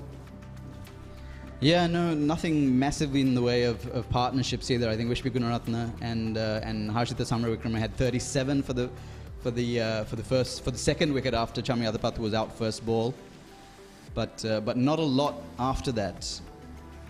Here's the bowlers. I think the spinners, Eden Carson, Lee Kasparek and Amelia Kerr, they took 2 wickets each. Susie Bates, she took 1 wicket. 2 run-outs, 1 run-out rather. The fast bowlers, they've only bowled 4 overs, Andrew. Yeah, and you can see from how many bowlers are on that card and how many of them are spinners, what New Zealand think of this surface. Eden Carson probably made the definitive contribution in that card. She was 2 for 20, but vitally got that early first ball wicket off Chamari Atapattu, and taking a lot of the explosiveness out of this Sri Lankan batting order in the very first ball itself, and perhaps that will prove definitive yet. But Amelia Kerr, again, 2 good leg spinners as you would expect from her. And yeah, New Zealand probably very happy with that card. Yeah, that was the first ball of the match. Chamari Atapattu being castled by Eden Carson. Then Vishmi Gunaratne, she played a couple of good strokes, got 5 boundaries during her 28 ball, 26. Harshita Samaravikrama, she too got 12. They somewhat got themselves to a decent stage before Melika got the better of Vishmi Gunaratne. That was Harshita Samaravikrama being stumped by Bernadine Besu-Denhout. Some good bowling. That's Eden Carson's second wicket.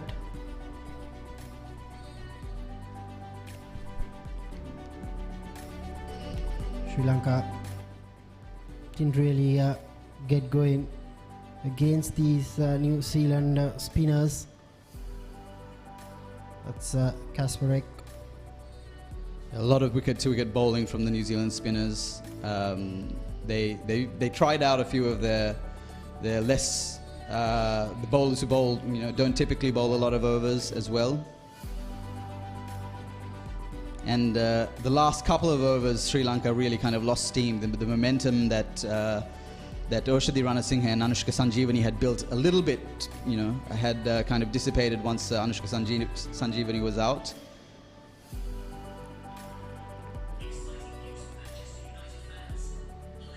Yeah, Melika. That was the last wicket, 106 for 9, Sri Lanka. New Zealand, they need 107 runs to win in 20 overs. So we'll be back with the run chase. Stay tuned on www.thepapare.com, Dialog Television Channel 126, on Dialog View app, and as well as on Sri Lanka Cricket YouTube.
The time has come once again for the Warriors to battle in pursuit of supremacy. Dialog Schools Rugby League. The battle for supremacy starts in June.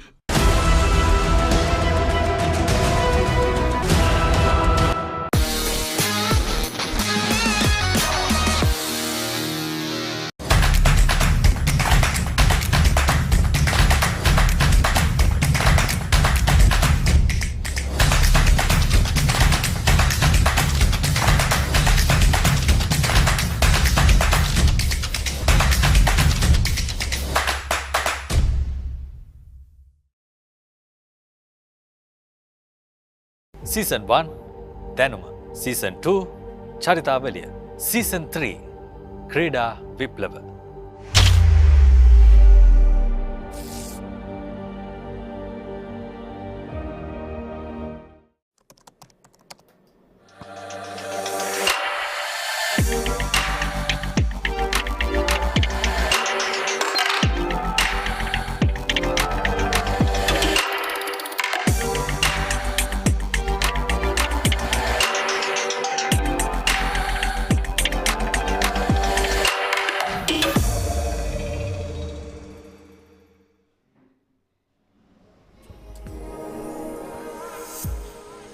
Well, welcome back to the Sara Oval for New Zealand's run chase. The first T20 in this series, New Zealand versus Sri Lanka women. And batting first, after being put into batting first after New Zealand won the toss earlier today. Sri Lanka have only managed to make 109 for the loss of 106 for the loss of 9 wickets in their allotted 20 overs, leaving a target of 107 runs to win for New Zealand at 5.35. Sri Lankan batting, of course, they lost Chamariyatapathu of the very first delivery of the innings, and thereafter nobody really could take on the New Zealand bowling and try to get over that 120 run mark. Vishnu Gunaratne made 26, Anushka Sanjeevani 18, Oshandi Ranasinghe towards the end made 18. This is the first delivery of the New Zealand run chase, straight away off the mark. The single down towards third man. So we have Susie Bates and Bernadine out there. The two opening batters, 20 games, 193 runs, a good strike rate of 107, best score of 44. Susie Bates, of course, we know what she's capable of. Tremendous player, so much experience. Piece of a misfield. And opportunity for a single. So straight away both batters off the mark as we welcome back Hariza Maroof back into the commentary box. Susie Bates, 143 games. One of the most experienced female players now in international cricket. 106 is what Sri Lanka got, and probably a bit below the score they would have been looking for. Maha batting first. Well, certainly I think so. Sri Lanka's 106 is underachievement as far as I'm concerned. Lots wicket in regular intervals, and the team like White Ferns need to get the runs on the board. Experience in the batting lineup, plenty of them. Only way Sri Lanka is going to win this game by picking up 10 wickets. I think bowling 20 overs, trying to restrict, chances are quite less, but picking up wickets in regular intervals is what the doctor orders for the Sri Lankans. Yes, Udeshika Prabodhini using the new ball, the left arm medium pacer. The Sri Lankan spinners will have to come into the game. They're going to play a big role here. The New Zealand spinners bowled brilliantly. Eden Carson 2 for 20 off of 4 overs, 2 for 21 to Kasparek. and 2 for 18 to Amelia Kerr. They really dominated. The slow bowlers were very effective. So Sri Lankan spinners and the slow bowlers will have a lot of work to do.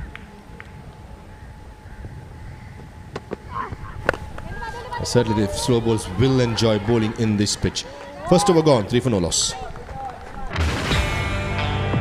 Aggression is that we come to expect. The Ashes is about to witness a new game plan. It's a record chase for England in Test cricket. This June, will the English strike back? We're desperate to get it back. Watch cricket's arch rivals, England and Australia, lock horns in the Ashes, only on Sony Sports Network.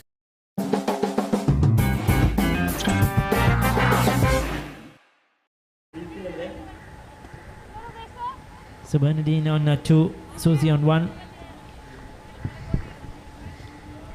Spin straight away. As expected, isn't it? Against the experienced batting lineup of New Zealand, taking the pace off the pitch is the way forward. I think Chamarita Puttu knows about it. And getting the off spinner in Inoshi from the media box end. Slip in place, which is good to see.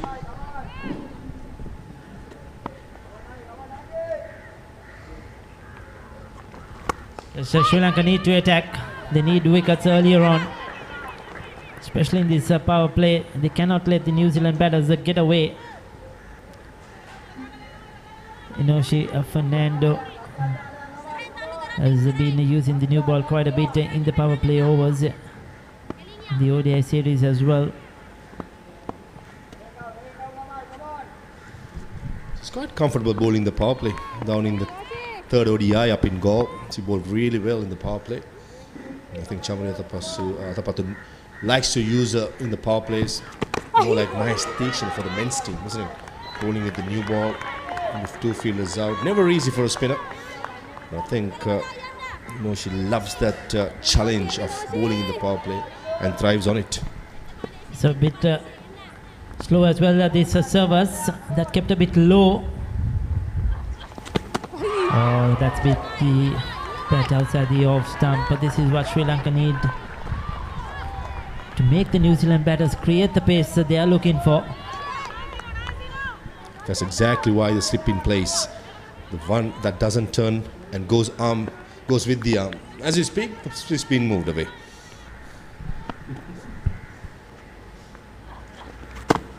So that's rather surprisingly, because Sri Lanka need wickets to win this game. They need to bowl out the opposition. The way to go is attack. Even the White Ferns, they didn't opt for a slip at all in this innings, right from ball number 1. Just probably to the left hand, a couple of deliveries. They had a slip in, but didn't persist with that.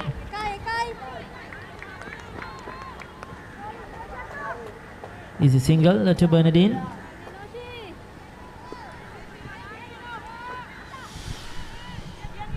The pitch will be very good to bat with the new ball. The ball will skid onto the bat and the batters will enjoy it. As soon as the ball loses the hardness and the shine and gets softer, that's where I think the spinners will dictate terms against this strong batting lineup of New Zealand. As you said, very important for Sri Lanka is not to give away too many runs in the power play. If they can manage to do that, a couple of wickets in the power play, I think in this middle overs can add lots of pressure to the middle order. Though it's experience, we have seen even experienced players do succumb to pressure. Full toss this time, missed out. Should have been a boundary or a 6, but straight back to mid-on. 2 overs gone, 5 for no loss. The time has come once again for the Warriors to battle in pursuit of supremacy. Dialog Schools Rugby League. The battle for supremacy starts in June.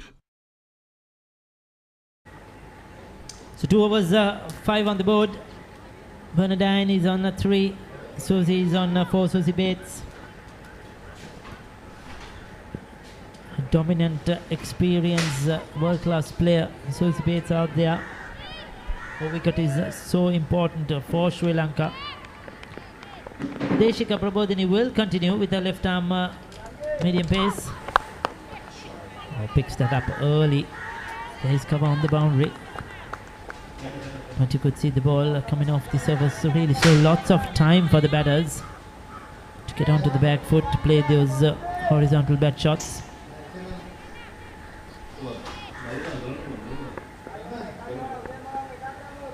Defending a small score. That's runs.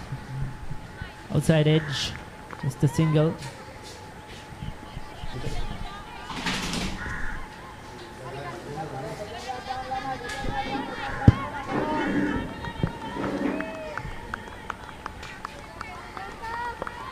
Third over in progress. Wicketkeeper up to the stumps. He's trying to bowl a wicket to wicket, hoping that one will keep low. We saw a few dismissals in the Sri Lankan innings as well. Chamari Atapattu, one went straight through, zipped on. And the LBW as well of Hansika Karunaratne kept a bit low.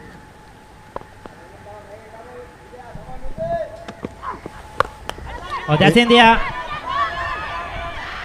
Opportunity, and she's got the wicket. Bernadine has to go. Udeshika strikes early for Sri Lanka. Bernadine looking to make use of the power play, go over the infield, but the intention was clear, the execution not working out well, and Sri Lanka picked up their first. That time it was a slower delivery. Smart bowling, good option to have in the power play. And Udeshika Prabodhini, this was a wonderful delivery to get rid of Bernadine, who could be dangerous for Sri Lanka in the end. Loves the delivery and easily caught at mid-on. Gone for 4, New Zealand 7 for 1.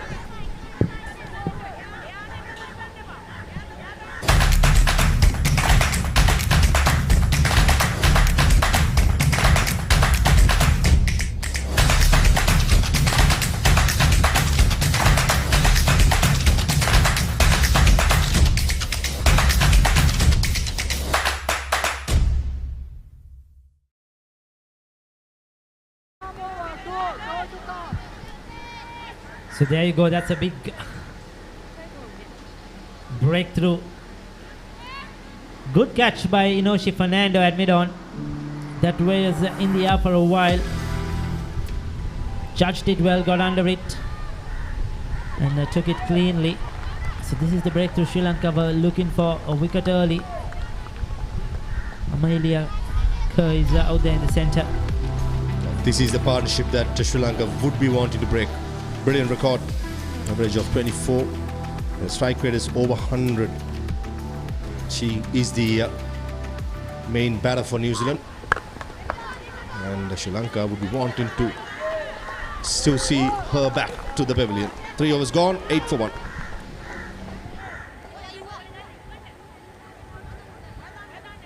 So there you go, that was the downfall of Bernadine.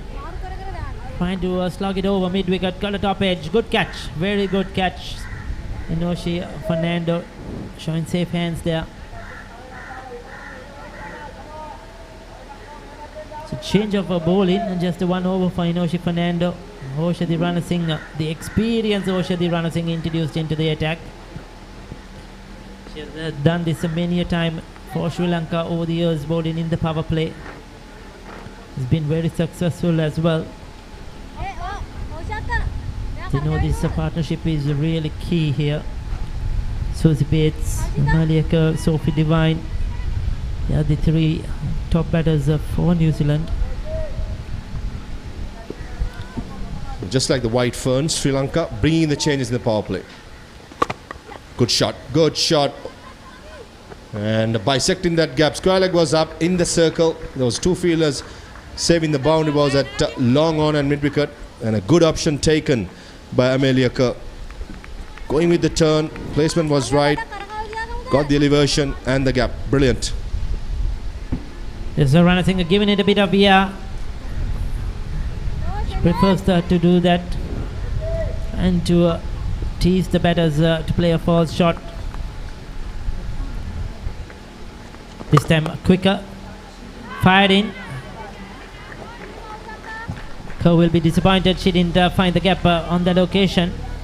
I'm quite surprised that Chamari Atapattu has not bought Inoka Ranavira to the attack with the two right-hand batters in the middle. The left-arm spinner taking the ball away would be a better option as far as I'm concerned, especially in the power play. Only two fielders outside the circle. Both the spinners are offies, which will be turning back into the right-hand batters.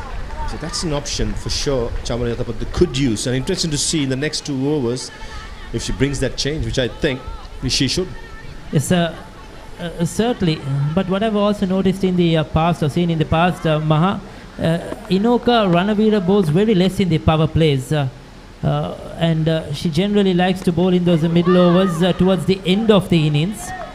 Probably she's not that comfortable with the new ball, but yes, with those right-handers in, her left-arm spinning option will be gold at the moment. Yeah, maybe she must be quite comfortable, as you said, to bowl after the power play with 4 fielders outside the circle. I just think Sri Lanka to win this game, she has to play a big role. 4 overs of Inoka will be the key. Yes, she has been the standout bowler for Sri Lanka over the last couple of years, whatever format it is. Remember in the Commonwealth Games, she dominated proceedings, won Sri Lanka game single-handedly with the ball. Slightly short but unable to get it away. 4 overs completed, 14 for the loss of 1 wicket.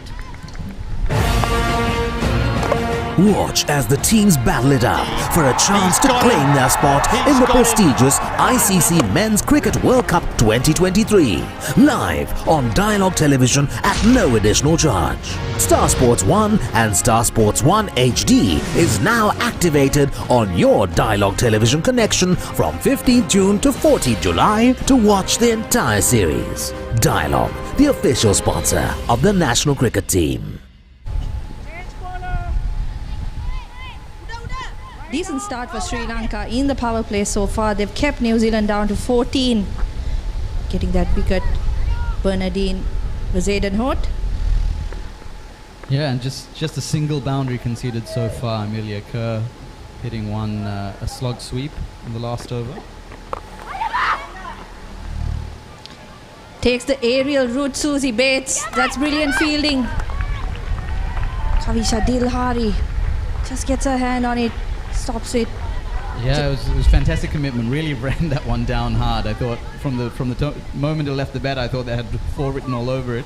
But Dilhari really went herring after it and pulled it back just about a foot inside the ropes, putting in a dive at the end. Just on how Sri Lanka have kept the White Ferns down. Inoshi Fernando played the 3rd ODI. That's a brilliant shot from Susie Bates. She finds the boundary. Missed out in the previous occasion. This time just finds a gap behind square. Yeah, a bit too short and wide from Inoshi Fernando. That deserved to be hit the way it did. But Susie Bates, I think we're seeing is really looking to turn up the heat now. She's been at the crease for a bit, and now is attempting to get that run rate, that required rate, up to where it needs to be to get New Zealand a little bit ahead of the game. They were a bit slow to start off with, but with those 2 boundaries showing some serious intent now. Yeah, before Bates hit that boundary, I was about to say that Inoshi Fernandez offered a lot of control to Sri Lanka, especially in the 3rd ODI. His field on that occasion gives away a single. Yeah, 9 runs off the first 3 balls of this over, and you see the effect of that first boundary. Bates came down the track and forced Inoshi Fernando to pull the length back for the 2nd ball, and created that 2nd boundary through backward point. Some good batting, and now she's got herself down the other end, Amelia Kerr, to face up.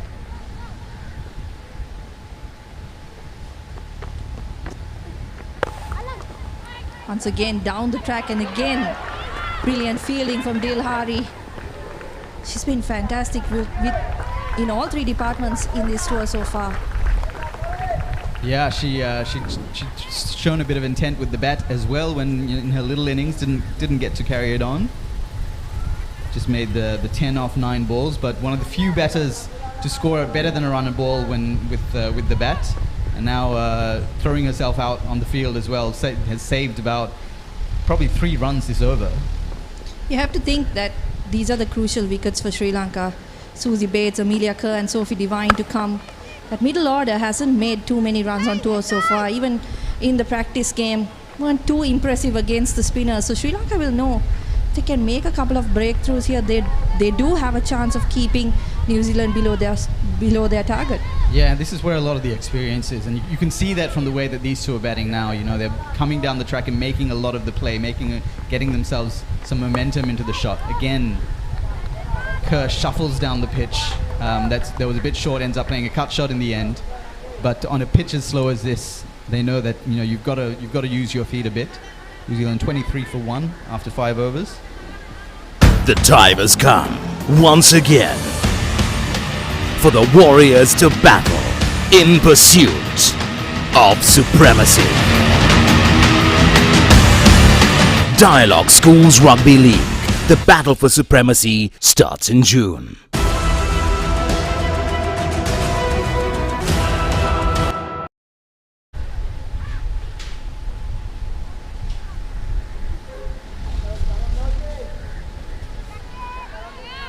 Oshdi Ranasinghe to continue.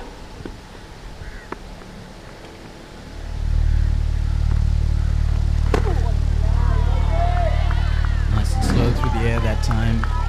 Bates waits for it, tries to cut it or chop it away, but doesn't get any bat on it. Yeah, you spoke about experience in the previous over. Susie Bates, she's had plenty of it. Top run scorer in women's T20 internationals. No one really that close to her even. So she's got plenty of experience, has played since 2007. She'll know, though she's not that familiar with these conditions, she'll know how to play this situation. Not a huge target for New Zealand to chase down. Yeah, and Devine to come. I think the second most experienced player in New Zealand's batting order. And Amelia Kerr is only 22, but she's been around a long time. And I think you would count her as an experienced player as well. Pulls that one hard, beautifully struck there. Again, the spinner dropping short from Sri Lanka, and Kerr back really fast on that one to pull that away, muscle that away through the cow corner region. Spotted the length really quickly there. Yeah, she's been brilliant all tour. Just the way how quick she is to pick up the length, then get the boundary. Definitely, we say one for the future, but she's already an established player in this New Zealand side. Yeah, I mean, she's been playing since she was 15, and what an asset to have in your team, to have someone who can bat at number 3 like this. And early in the day, she picked up 2 for 18 with very high quality leg spin, and a massive asset to any team, especially at 22 years old. She's got a long career ahead of her, and has already played for 7 years. I remember her debut. I mean, she was 15, bowling leg breaks. She's not a massive player now, but she looked very much like a 15-year-old. She top edges that one over the keeper, but falls safe between the 2 fielders, and she'll pick up another 2 there. But yeah, Kerr, what a owner of the biggest women's innings, 234, I think that was against 232. Estelle's just corrected me, against Ireland. And I believe she was like 17 or 18 when she scored that 232. Definitely the next in line to take over the leadership also, I think, for the White Ferns. And chops that away, again dropping short, and that's been struck away between cover and mid-off for 4. Really beautifully placed. Yeah, that's the end of the power play. A good power play for the White Ferns. New Zealand 34 for 1.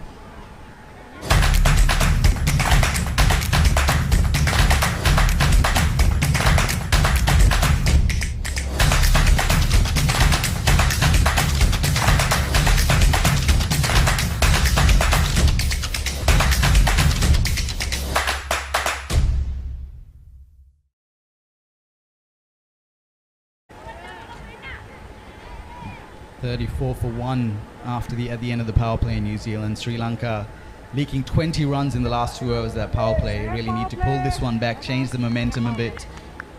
Desperately need a wicket. They don't have a lot of runs to play with here. Defending just 106. That's the last delivery of the power play. Once again, Kerr just picking the length so quickly. Quick on the back foot and finds the gap between extra cover and mid-off. Yeah, the placement on that shot was she could have hit it almost anywhere on the offside, but she perfectly bisected that gap between cover and mid-off. Inoka Ranavira into the attack. You'd have to think that she'll have a huge role to play. Sri Lanka are going to defend this total. Sri Lanka's joint top wicket taker with 77 wickets in T20s. She's equal with Shashikala Siriwardana, former captain. Also named in the ICC T20 Team of the Year last year. So she's coming in with some good form from 2022. Yeah, enormously experienced. As Estelle said, 77 wickets and an economy rate of 5.72. Vital in this format. Oh, there's an appeal, but I think that was a wide. I don't think the batter got any touch on that.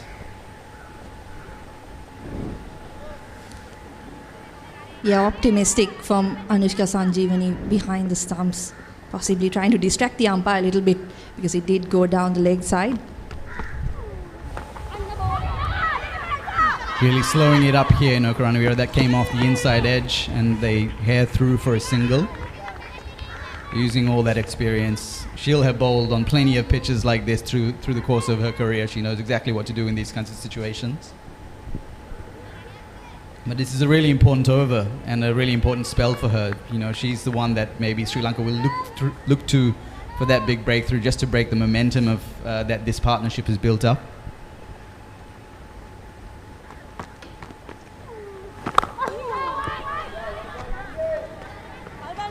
Yeah, like I said, has been the key to Sri Lanka's success over the last couple of years. The partnership between Ranavira and Ranasinghe has been tremendous.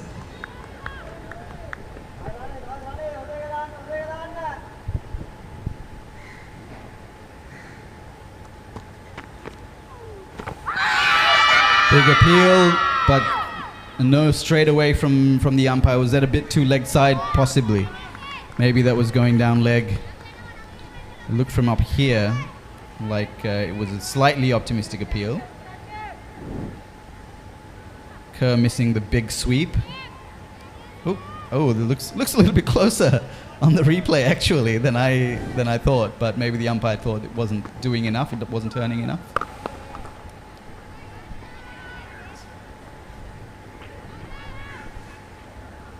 Yeah, Ranavira got plenty of wickets in that fashion in her career. Kerr unable to get bat on ball, but immediately rotates the strike. I think that'll be the key for New Zealand. They'll want to take as many singles as possible against Inoka Ranavira. Just keep the scoreboard ticking over. Yeah. And Sri Lanka haven't quite made enough to make them need those boundaries. There's not a lot of pressure on them. They can afford to play out the better Sri Lanka bowlers because they've had a couple of big overs and now they can kind of afford to accumulate for a little bit. It's 38 for 1 after 7 overs.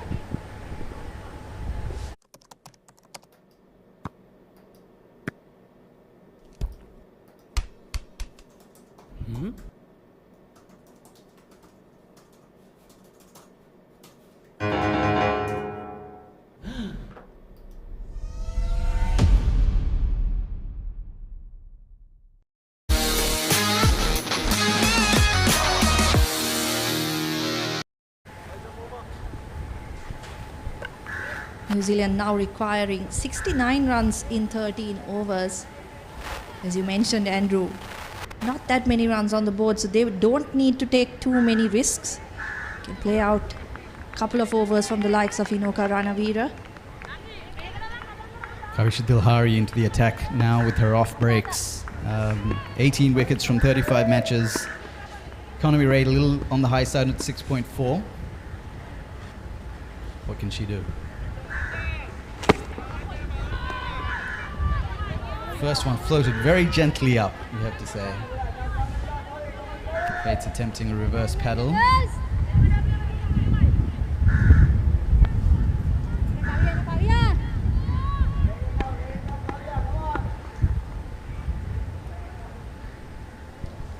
New Zealand's run rate and required rate both at around 5.3 and over, so they're right where they need to be, right where they'd want to be, and these two will want to keep this partnership going for as long as possible. As Estelle mentioned earlier, not a lot of batting to come behind Sophie Devine. So these two will want to break the back of this chase in this partnership.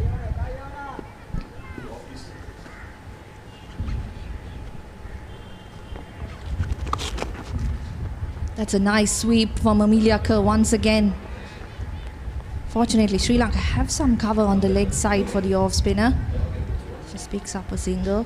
Just so judicious with their stroke play. You know, they seem to have settled into some a bit of a holding pattern with the singles and twos. But as soon as she saw something that was a bit leg side, she went for another big shot.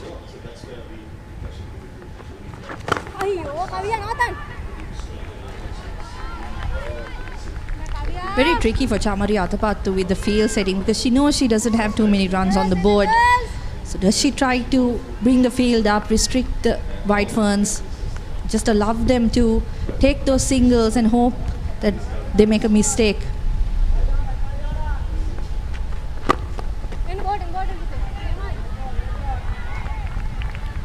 Down the track again, Kerr, but can't make a lot out of that one. Almost yorked herself, I think. She was...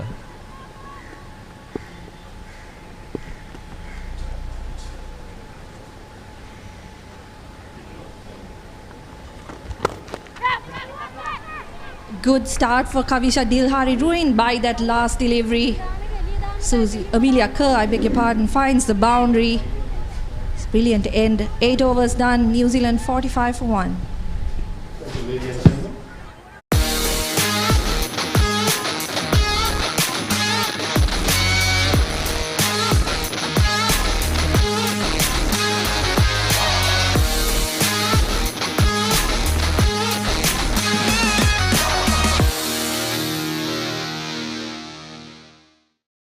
Each other's way. 106 for 9, but Sri Lanka mustered. In reply, New Zealand 45 for 1, going well. The experience of the White Fern showing, and Amelia Kerr and Susie Bates have been magnificent so far. 16 of 20 deliveries for Susie Bates, Amelia Kerr 23 of 17. Sri Lanka bringing in the changes. Karanavira from the far end.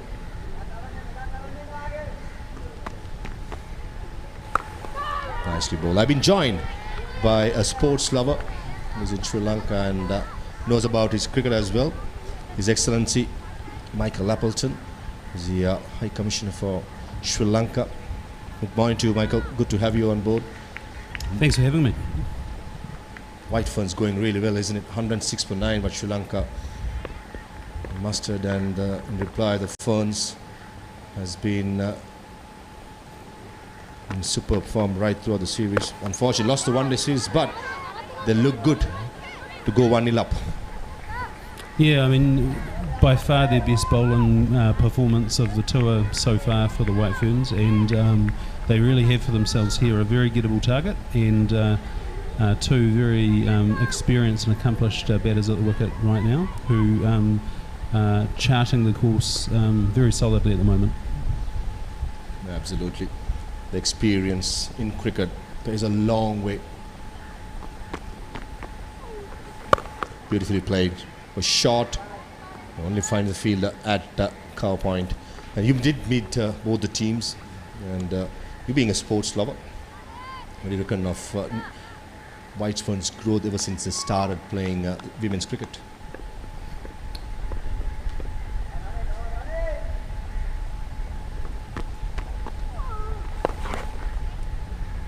Yeah, I mean, I think from the beginning of the White Ferns, and they were involved in the very first Women's World Cup back in 1973, they've aspired to being the best team in the world, and at points in their history, especially in the 90s, and then moving into 2000 World Cup, they've achieved that.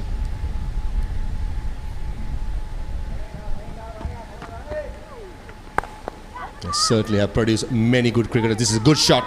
Found that gap through cover point. Wasn't that much. But that's the class of Amelia Kerr. The fine of boundaries and an important one for White Ferns. Yeah, I mean, one difficulty for the Sri Lankans is that they have such a modest total that they're defending. They need reasonably attacking fields, but with players of a player of Kerr's skill who can find the gaps and find the boundaries, really whittles down the total very quickly and puts Sri Lanka in a harder and harder position. The only way Sri Lanka is going to win this game is by picking up 10 wickets. Simple as that. I think this is where the proactiveness of the captaincy of Chamari will be tested as well. You need to pick up wickets against a strong batting lineup when you're chasing a small score. Beautifully blown, slowing things down in the front foot. Cardinal error. Not so good in football skills, and gifting a single to end the 9th over. 53 for 1.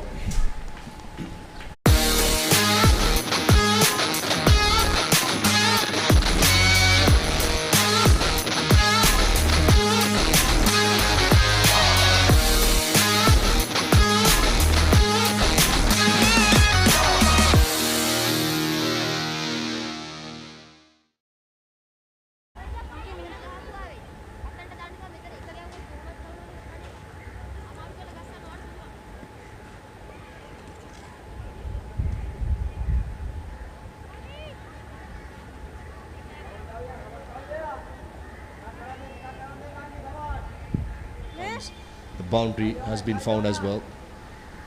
You've been a huge fan of sports, I should say, based in Sri Lanka for the last 2 years. Your thoughts on the passion of sports for Sri Lankans when it comes to rugby, cricket and football? Yeah, well, I think the things that Sri Lankans most know about New Zealand, other than dairy products, are rugby and cricket. So the Black Caps and the All Blacks are very, very widely known, and the White Ferns are becoming so because of this tour. And so there's a lot of passion there with Sri Lankans really wanting to talk about those two sports with me. Absolutely. Sandy next to you is an All Black fan as well, just to letting you know. And when it comes to Super 15, I support Crusaders. I'm pretty sure that you'd support the best team as well. Well, just on the All Blacks, I don't think that I've been to any other country in the world other than New Zealand that has had as many All Blacks fans as Sri Lanka. It's very unusual. I think it's a shame that you support the Crusaders, and you may want to reconsider that as a Wellingtonian. I got my favourite player played for Wellington, which was Tana Umanga, but I had the opportunity of meeting Dan Carter and Rishi Mako when we were touring in New Zealand, I think way back in 2008 or 7. Ever since then, a Crusader fan for sure.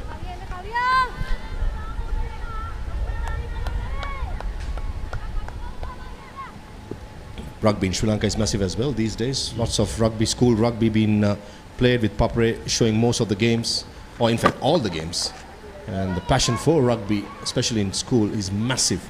Yeah, I've been to quite a lot of schools, clubs, club games, and you're right about the quality and the passion. And I guess the challenge is to try to lift that from that level to the elite level.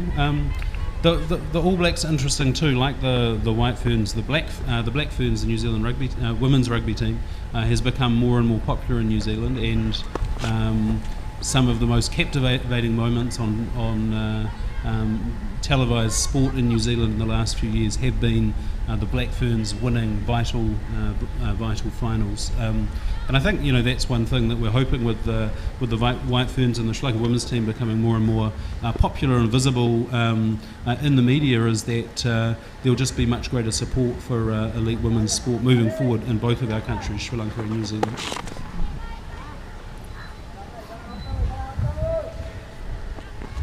The 10 overs gone. White Ferns 60 for 1.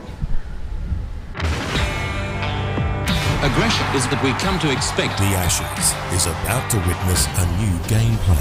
It's a record chase for England in Test cricket. This June, will the English strike back? We're desperate to get it back. Watch cricket's arch rivals, England and Australia, lock horns in the Ashes, only on Sony Sports Network.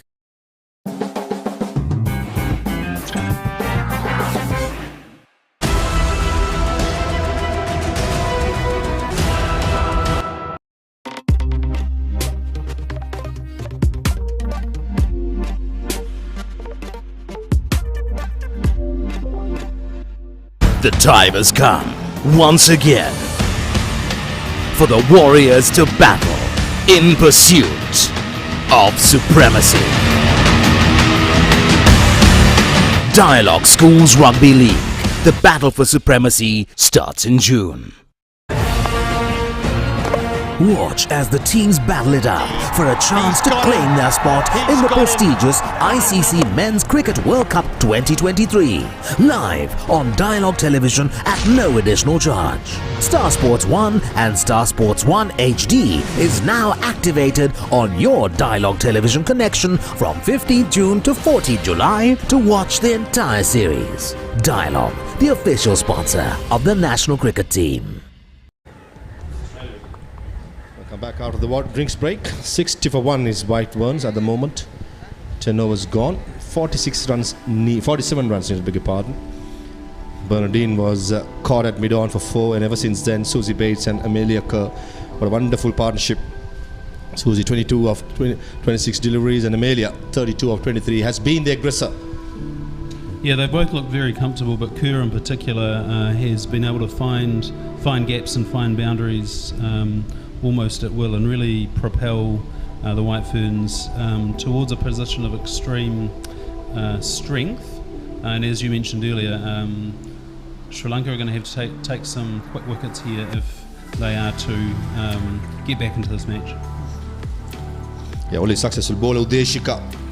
That slow delivery, Bernardine skied one in the air. Apart from that, the wicket columns remains 0 to everybody else, which Sri Lanka needs to pick up somehow to stay in the game. If not, they will be going 1-0 down in this 3-game bilateral series. This was the wicket of Bernardine. Slow delivery and a neat catch at mid-on. And at that occasion, Sri Lanka would have wanted more, but ever since then, Amelia and Susie has been finding boundary with these with some good cricketing strokes. Not trying to slog.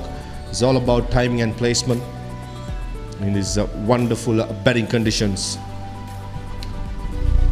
Yeah, and Kerr's really benefited from her time in the women's IPL. And I think part of the benefit that T20 gives to players is, you know, the real emphasis on placement and keeping the scoring going.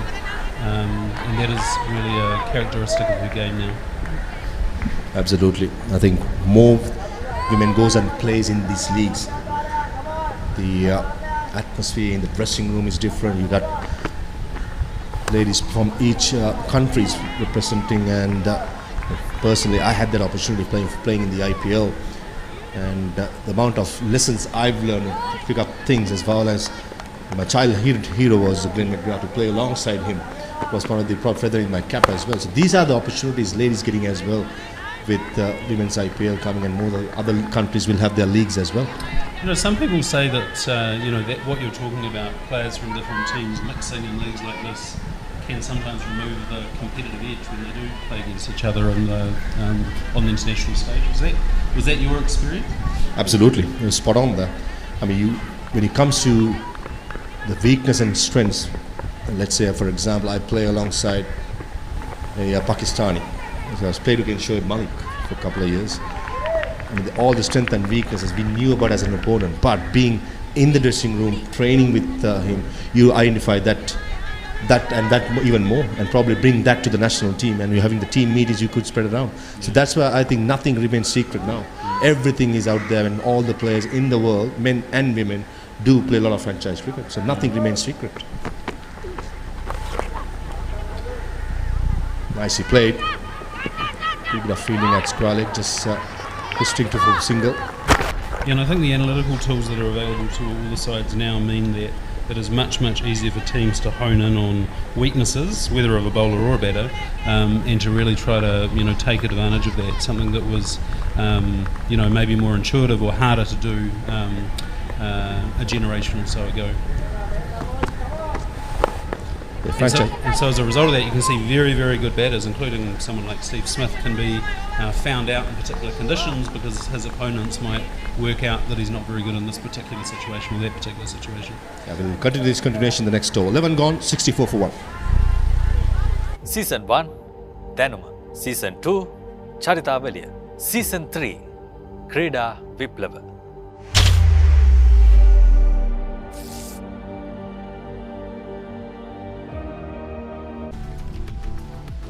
The summary so far: New Zealand won the toss, elected to field first, restricted Sri Lanka for 106 for 9 with a brilliant bowling effort. In reply, 64 for 1 after 11 overs. Just walking the park at the moment, needing 43 runs in 54 deliveries, doing with ease. We're talking about players playing franchise cricket. I think cricket has evolved and changed ever since the 2008 IPL started. Personally, I was there, and amount of learning, as well as when a cricketer, the lifespan is small, you make the buck as you play as a professional. And once IPL started, most of the countries have followed suit, and as you said, correctly said, everything to be seen now. So I guess the question here is, how can Sri Lanka try to build pressure on the White Ferns? How can they stop runs being scored so that the White Ferns are put in a position where they have to, take some risks? Just see they're just coming down the pitch, hitting it sedately down to long on, take the single. There's just no pressure on the White Ferns at the moment, and I guess that's the question for Sri Lanka and their captain. How can they try to manufacture some pressure here in a situation that doesn't have much? I reckon, and the bowling, brilliant, absolutely brilliant. Short wicket fielder. For a moment I thought it evaded her, but in the end it was struck well by Amelia Kerr, just finding the fielder, and she flew to her left. I think it's No-show Prabodhini was the catcher. It was a magnificent catch, just what Sri Lankans needed. Yeah, and that's how you build the pressure, as you take a sensational catch like that. My instinct was the same as yours. I thought that was definitely past the fielder, but she managed to hurl herself towards it and took it with relative comfort, it seems, and the very dangerous Amelia Kerr gone, and for 34 off 28, New Zealand 65 for 2.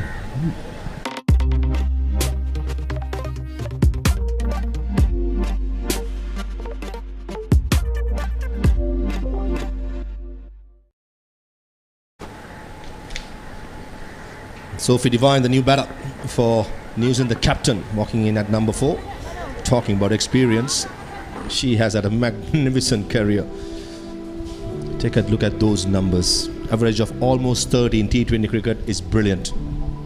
Well, and it's such a long career. She's been playing for such a long time for the White Ferns and been an integral part of this side, and she adds a solidity and an experience to the White Ferns batting lineup, precisely for situations like this where she can guide the side home to what should be a victory.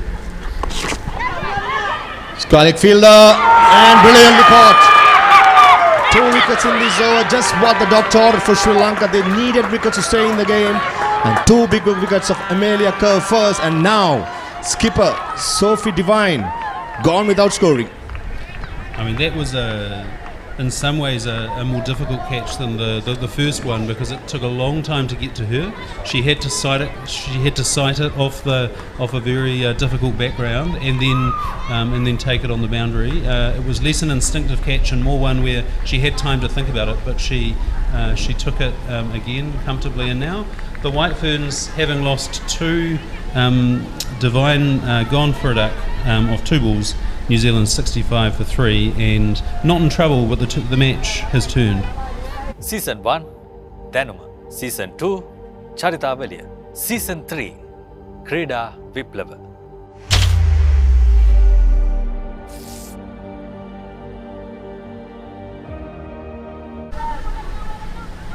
Sri Lankans back in the game for sure. 2 wickets in this over. Amelia Kerr first, and then Sophie Devine. Maddie Green, the batter at number 5.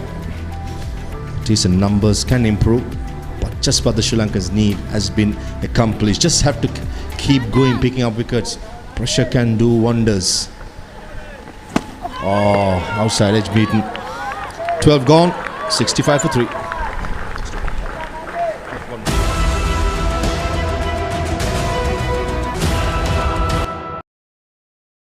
The time has come once again for the Warriors to battle in pursuit of supremacy.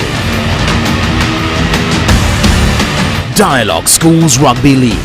The battle for supremacy starts in June. 65 for 3. People who joined in have been joined by His Excellency Michael Appleton, New Zealand High Commissioner for Sri Lanka. At the moment, Sri Lankans are fighting back, trying to get into the game. They are. The White Ferns need to remember that their target, not much more than 5 and over. They really just need to play this around. Yeah, they don't need to play super attacking strokes, which put their wickets in danger. So I would expect some sort of consolidation here for the next few overs. We'll see, to try and get this chase, back on an even keel. What I'd like to see is one more fielder at least in the circle, trying to put that pressure back on the batters. This is where the big gap at mid-wicket means that a single pushed into the onside should be fairly straightforward with the right ball. Shot this time. Bounced and find that gap between square leg and mid-wicket. This is what Sri Lanka cannot afford to do. Yeah, that was the opposite of what Sri Lanka needed. Really a long hop. That was a ball that was asking to be hit to the boundary, and it was. And every time the White Ferns get a boundary, their position, they get that much closer to the finish line. Yeah, definitely called it right, Michael. A long hop, dealt pretty easily. He's been in Sri Lanka for the last 2 years. The relationship between Sri Lanka and New Zealand, the bilateral relationship, has been brilliant, isn't it? Yeah, it's been a very, interesting or unusual time in Sri Lanka the last 2 years. As another single's taken to long on there. But I suppose what the economic crisis in Sri Lanka has provided the opportunity for is to us, New Zealand and Sri Lanka, to work out ways in which we can work together to try to help bring Sri Lanka out of the crisis, whether that be on agriculture or on state sector reform or whatever it is. And so, things are looking pretty good. Yeah, certainly thankful to New Zealand, India, and many other countries who helped Sri Lanka out of the economic crisis. And to be honest, I lived through that era, which is unforgettable. I think at the moment, future is looking bright with everything coming back to normalcy.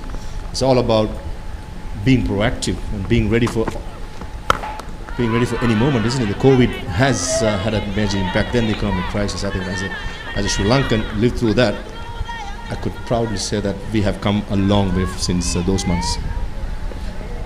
Yeah, and I think the question now is how, for me at least, how can New Zealand work with Sri Lanka as it seeks to move further along that process of economic recovery? Because a lot of Sri Lankans have been really harmed by the economic crisis, and what's important for that economic recovery is that everybody can start to see their livelihoods come back again. Absolutely. It was a pleasure having you on commentary with us, Your Excellency, and hopefully New Zealand will win from this moment. Thanks for having me.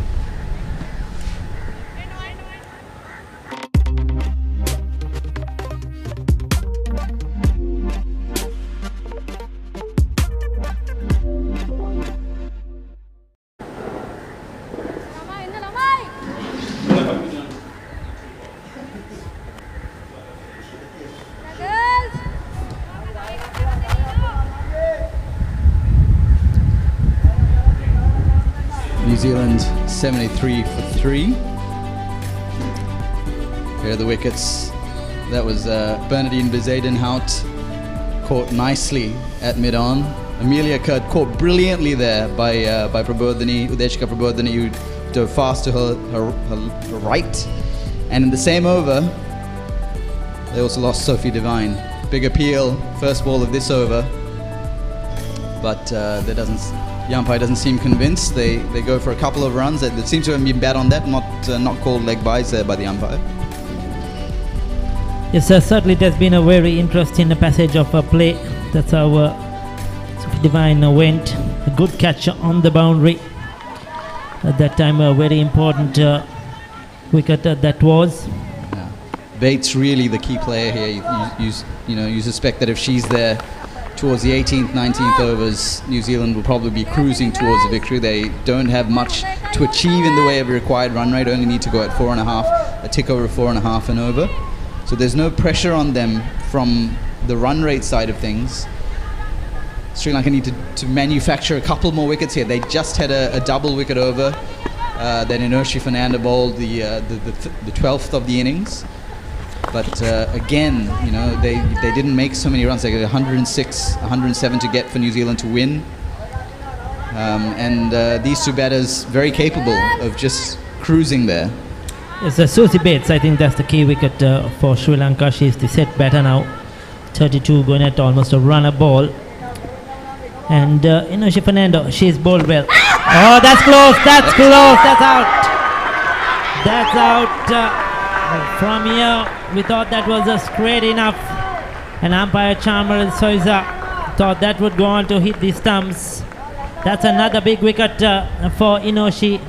She's bowled really well, Inoshi Fernando. She's been very active, very vibrant, and bit of a turn, beat the inside part of the bat, struck the front pad, and probably that would have been a clip in those stumps, clicking the leg stump, and umpire Chamara Soiza thought so. Raises his finger.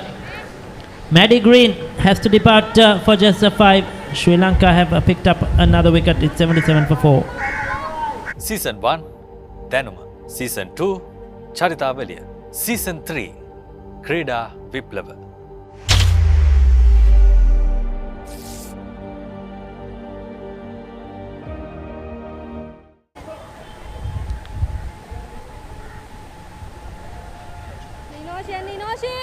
Georgia Plimmer, the new batter in. It was beautifully, she's in because of another nicely flighted ball from Inoshi Fernando.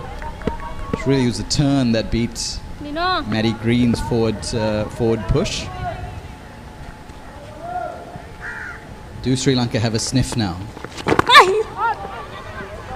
That was close, that was close. She was on the back foot. If she missed that one, she would have been a goner. Inoshi Fernando has brought Sri Lanka back into this game. She's picked up 3 wickets in the last couple of overs. 13 games, just 58 runs, and not much to talk about. Georgia Plimmer. Gets a single and gets off strike. Or retains the strike rather. And that's 78 for 4 after 14 overs for New Zealand. Aggression is that we come to expect. The Ashes is about to witness a new game plan. It's a record chase for England in Test cricket. This too will the English strike back. We're desperate to get it back. Watch cricket's arch rivals, England and Australia, lock horns in the Ashes, only on Sony Sports Network. So Sri Lanka striking back quite quickly, picked up the second wicket after that. A very good partnership at 65. The third fell at 65 as well, and now the fourth at 77. They have to keep chipping away. Susie Bates holding one end.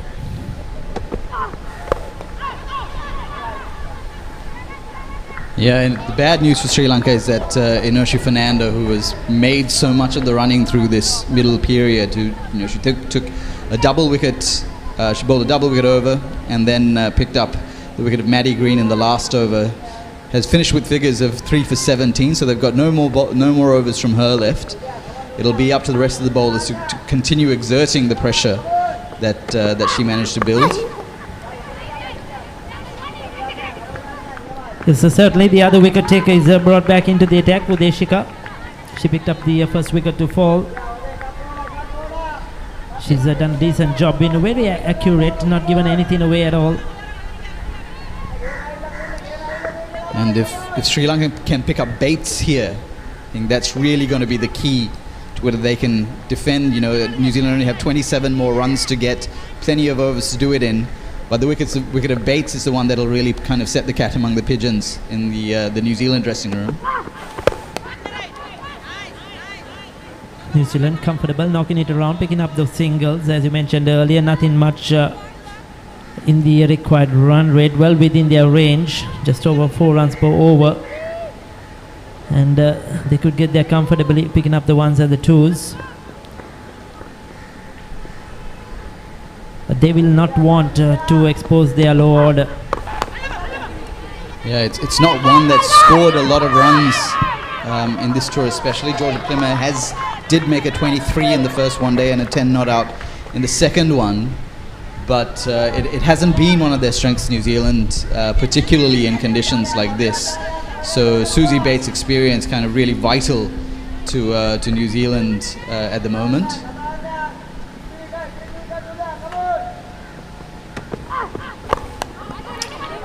Keeping it stump to stump, slow medium pace. The batters have to create the pace that they are looking for. Nothing much to work with, and when you bowl wicket to wicket, it's not easy at all, especially for the new batter.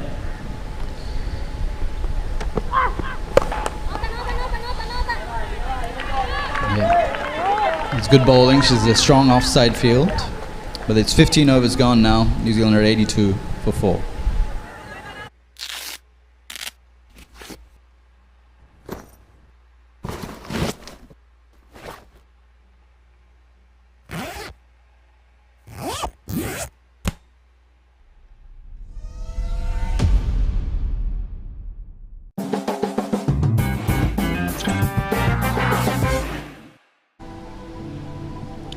Sri Lanka just made 106 in the 20 overs, which made Gunaratna looked good for the 26 contributions from Oshadi Ranasinghe and Anushika as well, 18 each.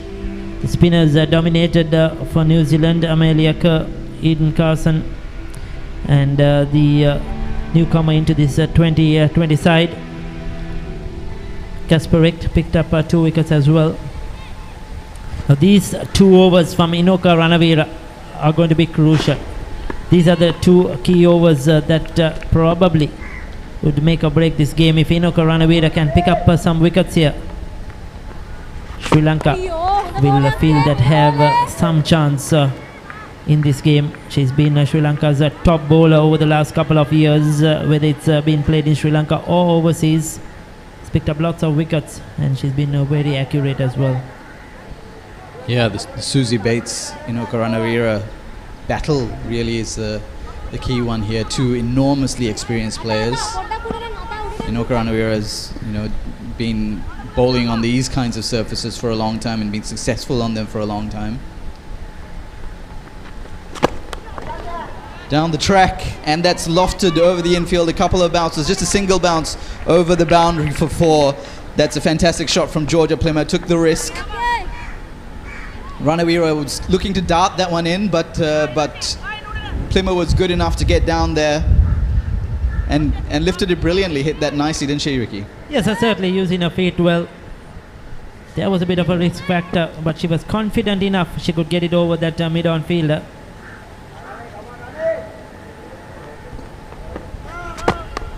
That shot will release the pressure a bit and release the pressure for Susie Bates as well at the other end. She's been hit at the non-striker's end. I think that hit her bat. It was a single to long off the bat of Bates. Oh no, it hit her in the body actually. Hit her in the ribs, but she doesn't seem to be too troubled by it.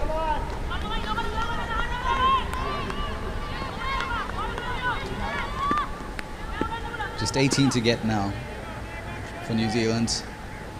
6 wickets in hand. Oof. That was very slow. Just slowed it up quite a lot. Looped it outside that off stump. And stayed extremely low too. I think that shows you what kind of surface this match has been played on. And makes you wonder what Sri Lanka might have been able to do had they got to 130, 135. It's not the kind of track where you need to score a huge amount of runs. It's, all the batters have found it hard to score those boundaries. Yes, certainly Susie Bates by far has been the most comfortable, 36 of 40, but even then she generally scores at more than a run a ball. Today she has taken her time, adjusted to the conditions really well. This is what experience is all about. Played the situations very well, Susie Bates. That one stayed low too, as Plymouth tried to sweep that away. So I just have that feeling that Plima is trying to hit a way out of this. She's playing a few shots, which is good in a way, without just hanging around, trying to take on Inoka Ranavira.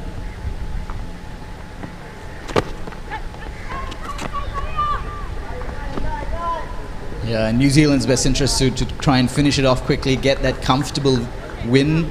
They would have been a bit shocked after that ODI series defeat. But it's 16 overs now, 91 for 4 for New Zealand. Watch as the teams battle it out for a chance to claim their spot in the prestigious ICC Men's Cricket World Cup 2023. Live on Dialog Television at no additional charge. Star Sports 1 and Star Sports 1 HD is now activated on your Dialog Television connection from 15 June to 14 July to watch the entire series. Dialog, the official sponsor of the national cricket team. So there you go. New Zealand getting closer to that target. The required run rate just 4.4 runs per over from here onwards. Oshadi Ranasinghe now back into the attack, replacing Inoka Fernando, who is bowled out. She had a brilliant day. 3 for 17 off of 4 overs for Inoka Fernando. Oshadi Ranasinghe into a 4th over as well, has gone for 22. Hasn't been able to pick up a wicket yet. Yeah, just knocking it around, these two. I think Susie Bates has been doing that all innings. Comes down and gets another single into that. Actually, they're running 2. That's good running. They're going to make that comfortably. But there's a big gap in that leg side towards that cow corner area, and they made the early decision to charge back for the second. Susie Bates using all that experience. She's taken it upon herself to ensure that she sees the White Ferns home in this game. But throughout the innings, hasn't taken any risk at all. And it was important for New Zealand to kind of reclaim some of that momentum after kind of being shell-shocked by that Chamari Atapattu innings in that 3rd ODI in goal. They're doing that pretty comfortably here. Always feels better in a team, in a dressing room after a win, after you've started a series well. Comes down the track, straight over the bowler's head. That's beautifully played. Susie Bates had her very best, using her feet against Oshadi Ranasinghe and going straight, safe as a dice, picks up another boundary. Timed that beautifully, didn't she? It absolutely flew off her bat. There's no chance of that ever being cut off. And we've seen this a lot from New Zealand today. They've recognised, the batting orders recognised that it's a slow track with that boundary. Susie Bates also brings up New Zealand's 100. Yes, so 17 overs in the process has been completed, 100 for 4.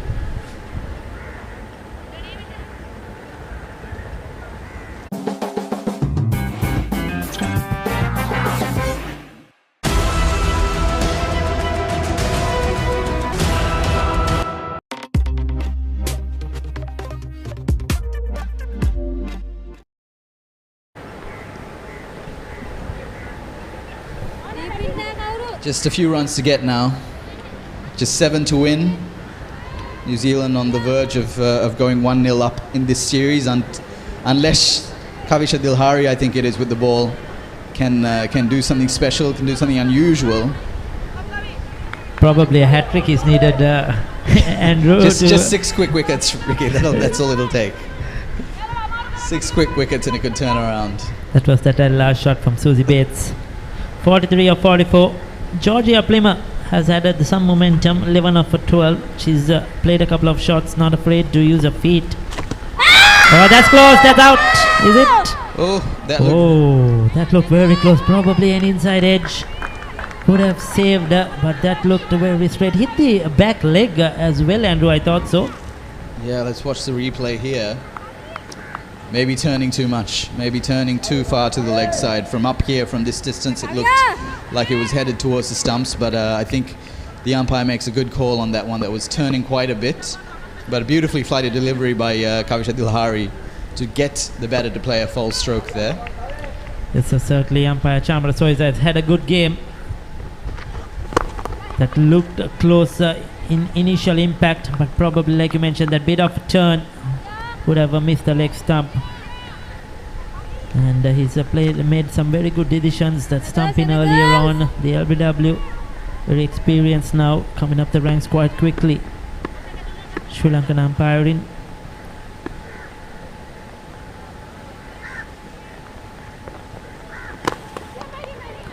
Slightly too full. Easier for the batters just to chip it around.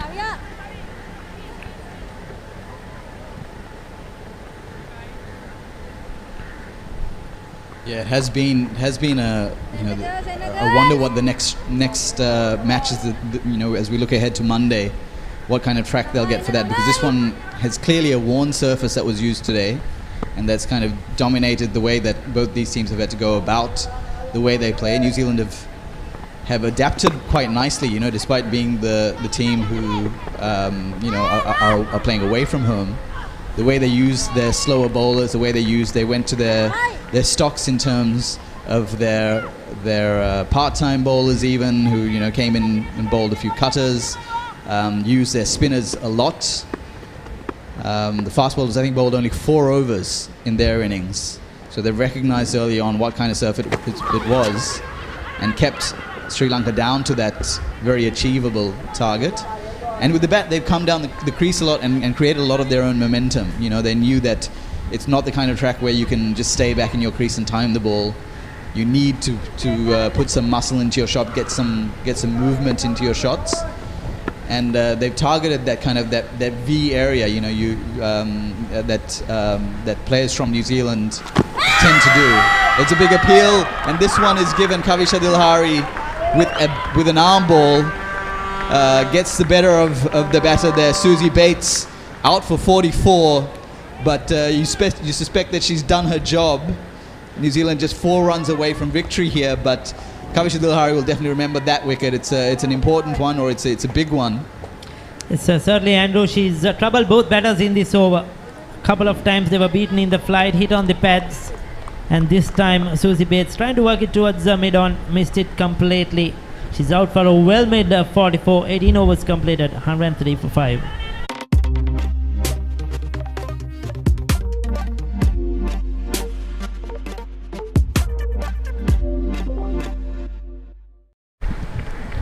Well, going into the next 2 games also, you were talking about the surface. I don't feel there will be much change. Probably the wickets here will play in a similar fashion in the next 2 games as well, so that's why probably New Zealand thought so they'll use all their bowlers, see what options they have with the ball in this first game. Sri Lanka will get their thinking caps on as well.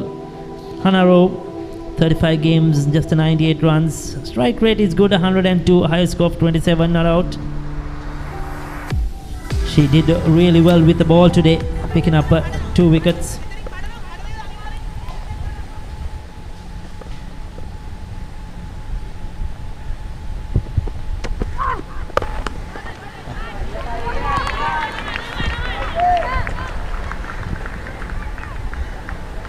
So 18.1 overs.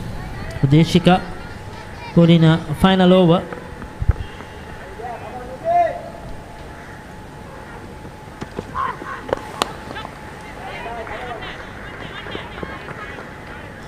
Yeah, it does look a pretty tired square here.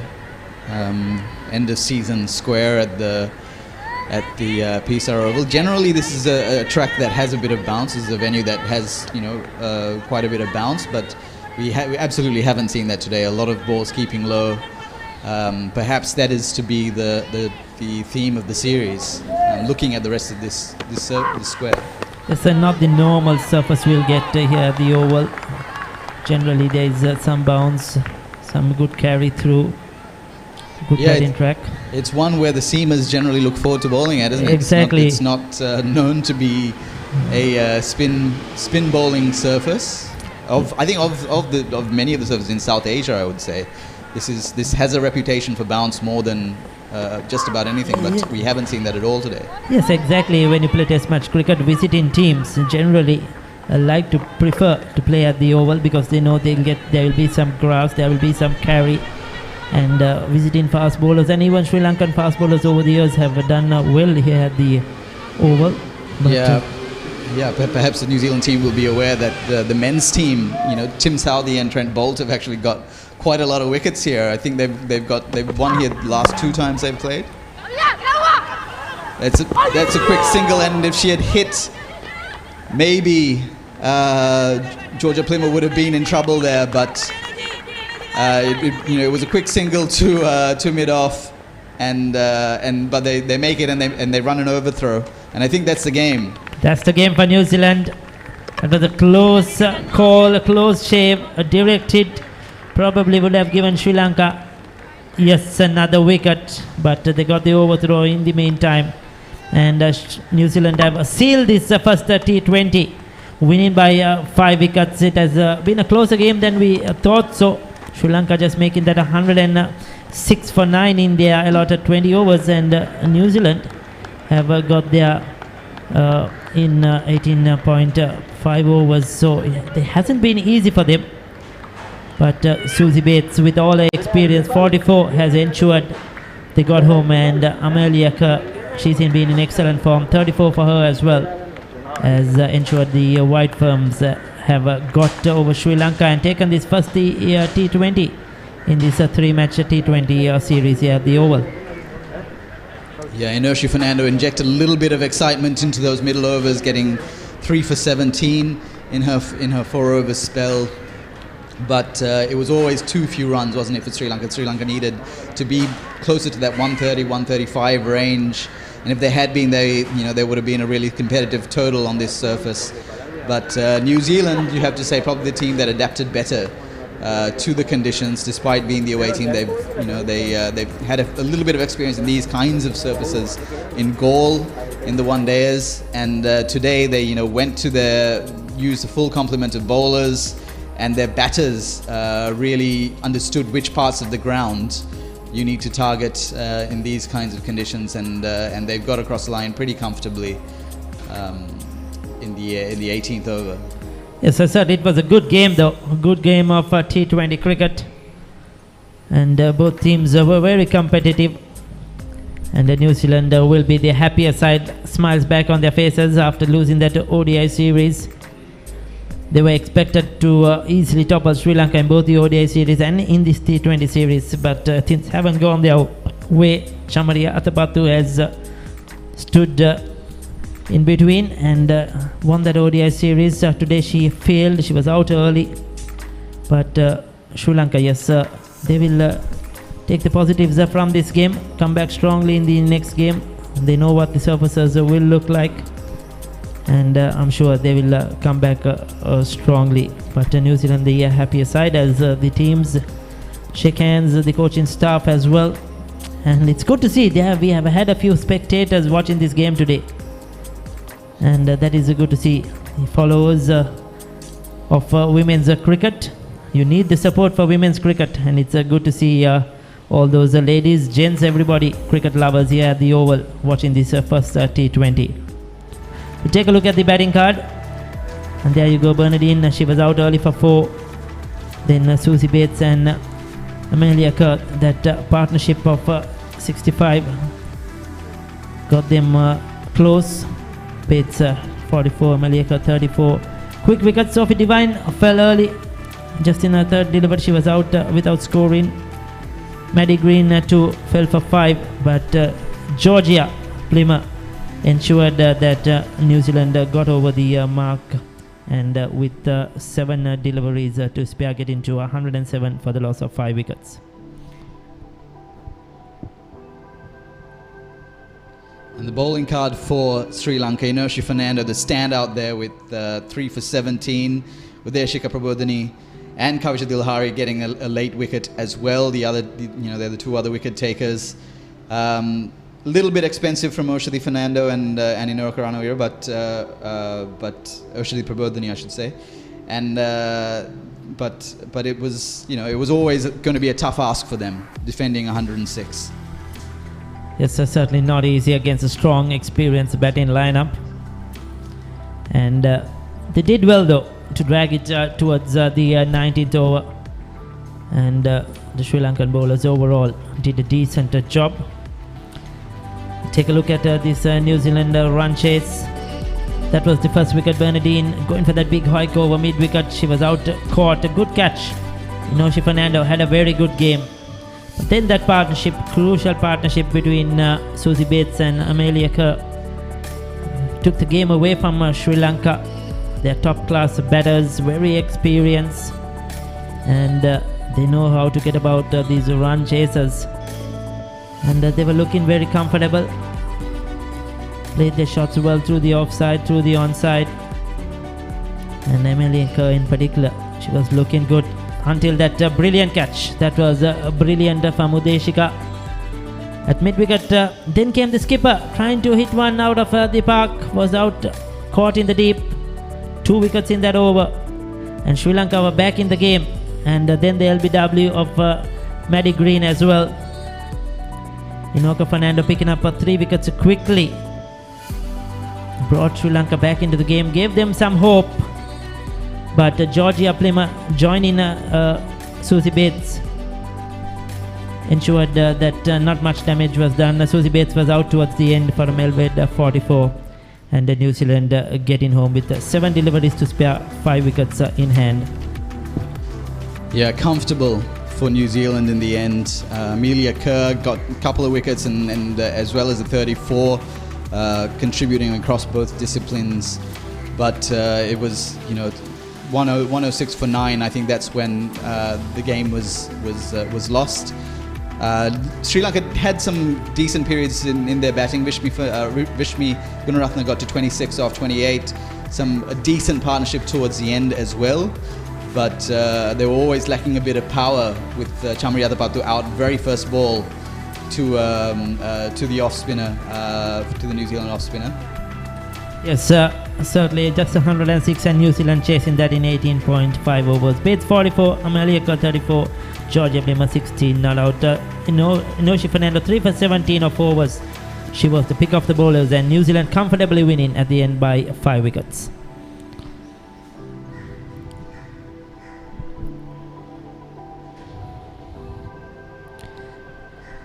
So we'll take a look at what's up next. We will be back for the second T20 on the 10th of July, 2 days from now, Monday, here at the Sara Oval, and the third game will be on the 12th of July. Those are the remaining games. Sri Lanka, of course, winning 2-1 in the ODI series that was played down in Galle. So we'll take a short break and we will be back with you for the awards presentation.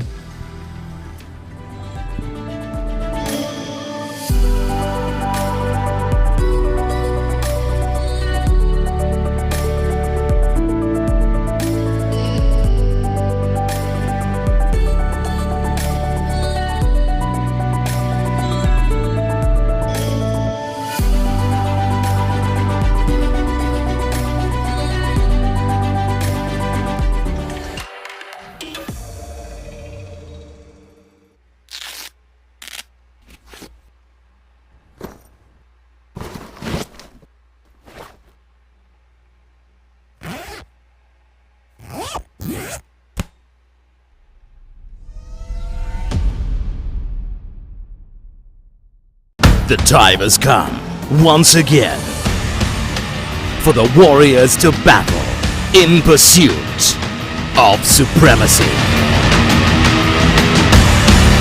Dialog Schools Rugby League. The battle for supremacy starts in June.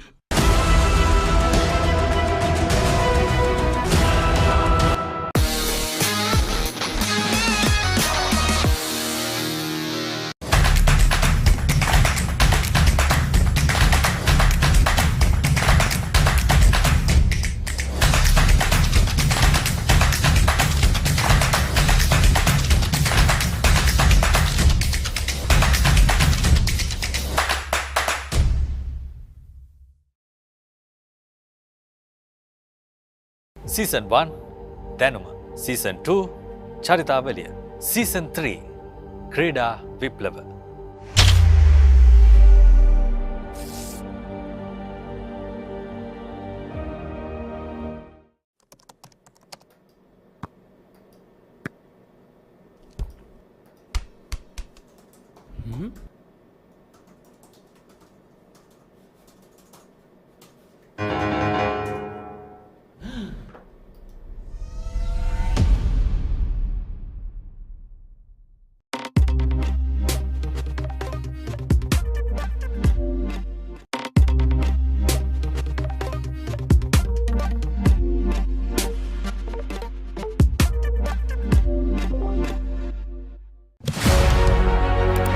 Catch the excitement real time.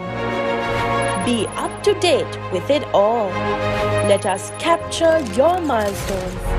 Get it sizzling hot off the turf. Hear the experts break it down. Dig deep into the nitty-gritties. Be inspired by their greatness. Relive all the scintillating action.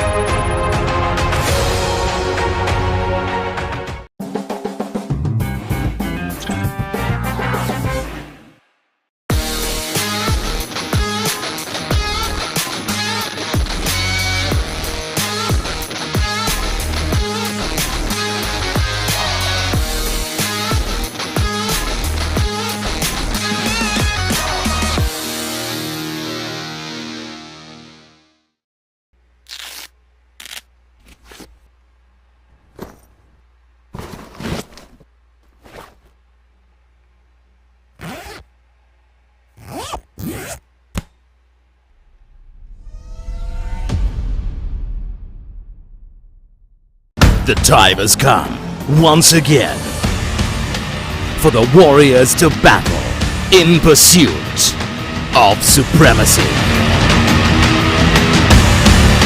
Dialog Schools Rugby League. The battle for supremacy starts in June.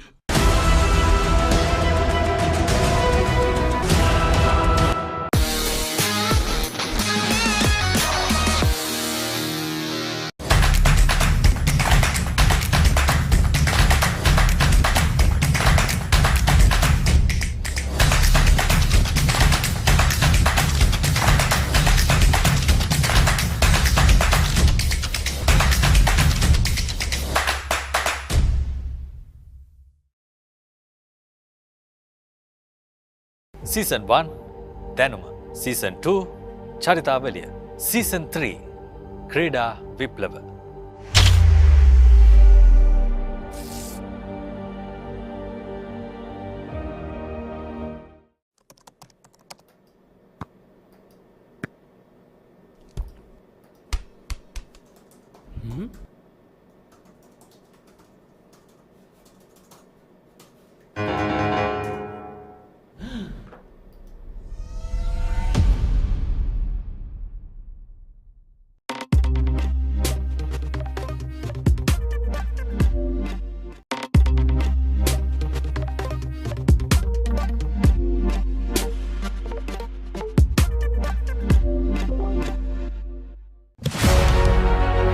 Catch the excitement real time.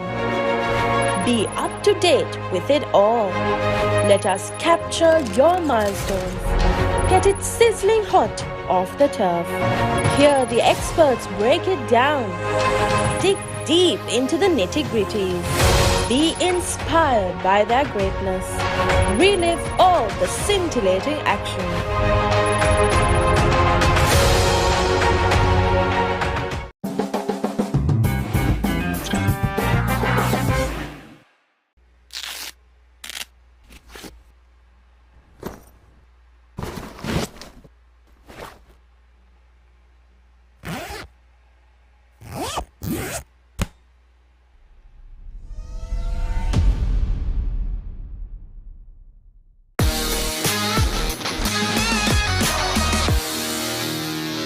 Season 1 දැනුම Season 2 චරිතාවලිය Season 3 ක්‍රීඩා විප්ලව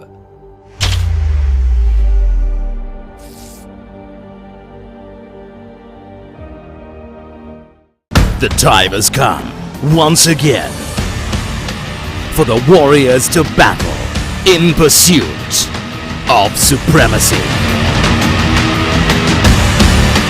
Dialog Schools Rugby League. The battle for supremacy starts in June.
Catch the excitement real time.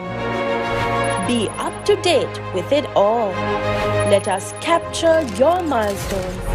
Get it sizzling hot off the turf. Hear the experts break it down. Dig deep into the nitty-gritties. Be inspired by their greatness. Relive all the scintillating action.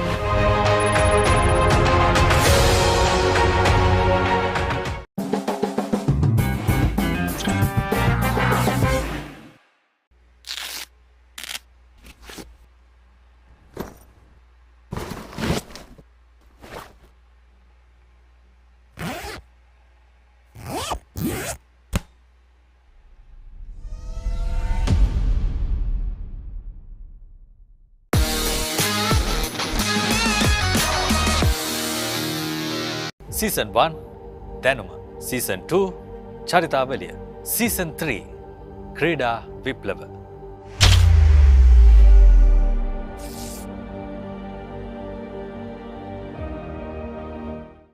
The time has come once again for the Warriors to battle in pursuit of supremacy.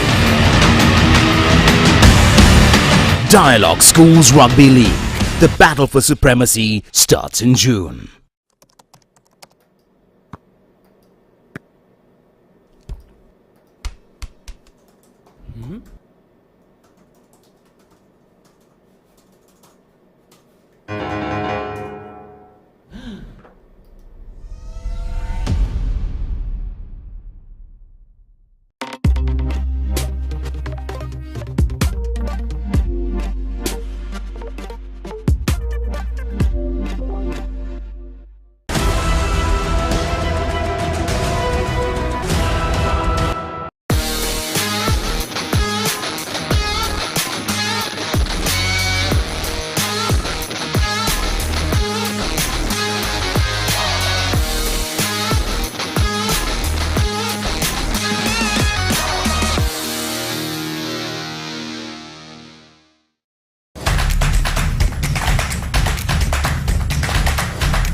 Catch the excitement real time. Be up to date with it all. Let us capture your milestones. Get it sizzling hot off the turf. Hear the experts break it down. Dig deep into the nitty-gritties. Be inspired by their greatness. Relive all the scintillating action.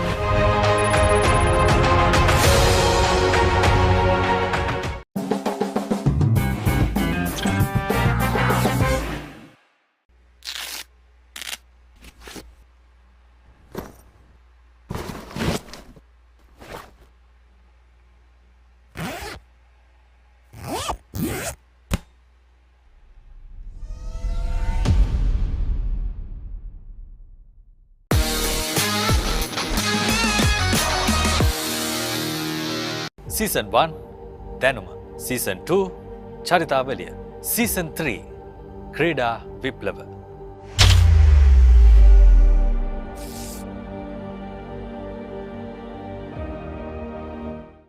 The time has come once again for the Warriors to battle in pursuit of supremacy.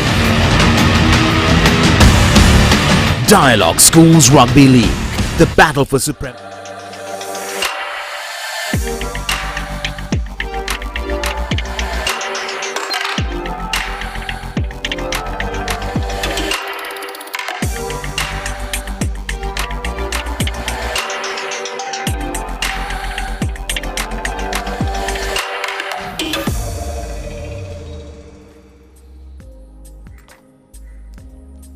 So welcome back to the Sara Oval.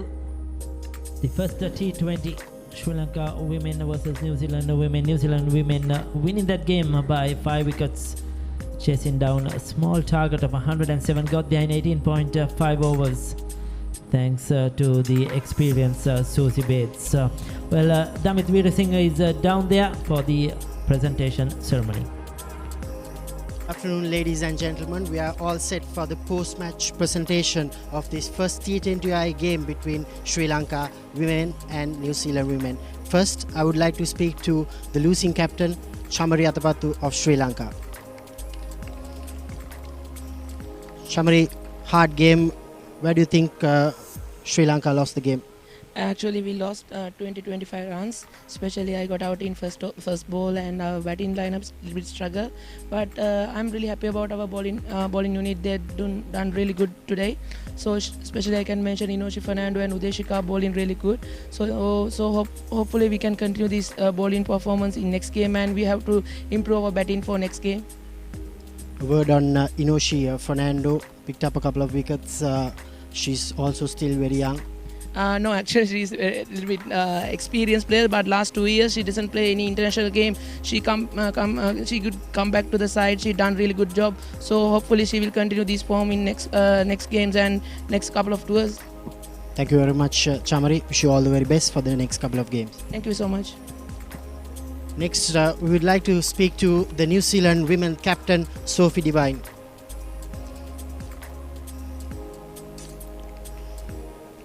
Sophie, congrats on the win. How was the performance of the bowlers and the batters? Yeah, I think this is probably the conditions we were expecting coming to Sri Lanka, spin friendly. So spinners did a great job to be able to restrict them to 105, and then batters probably lost a few too many wickets. But the way Susie held the batting innings together was really pleasing. Was it a pre-plan to use around 5 spinners, or did you adjust according to the pitch? Probably more adjusted to the pitches as we saw. I think early on we used pace early, and when you saw how slow and low the wicket was going to be, so it was going to be a tough day for paces to get much out of it. So to have the ability to call on 4 or 5 spinners in your team is really helpful.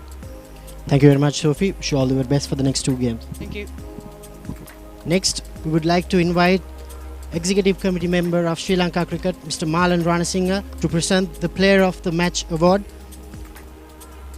for capturing 1 wicket with 2 overs and then playing a match-winning knock of 44 runs. Player of the match for the first T20I, Susie Bates of New Zealand.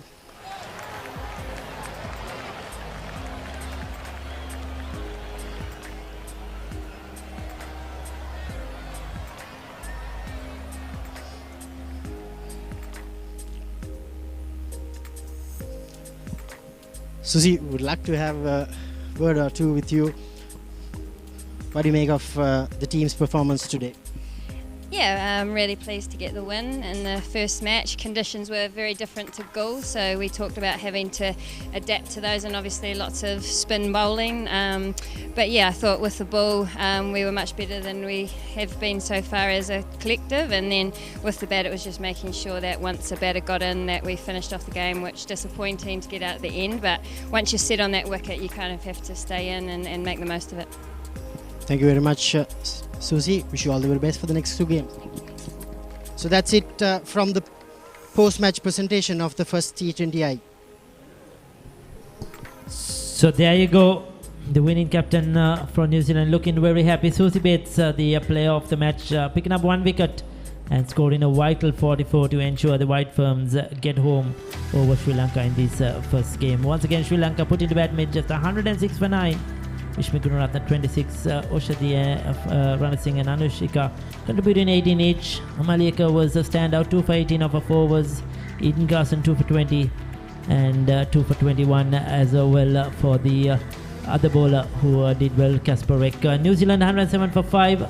Susie Bates leading the way with a 44. Amalika contributing 34. She had a good game. Georgia Plymouth 16 and not out. Inoshi Fernando was outstanding, 4 overs 3 for 17. Udeshika 1 for 14 and Kavisha Dilari 1 for 17. So New Zealand winning by 5 wickets.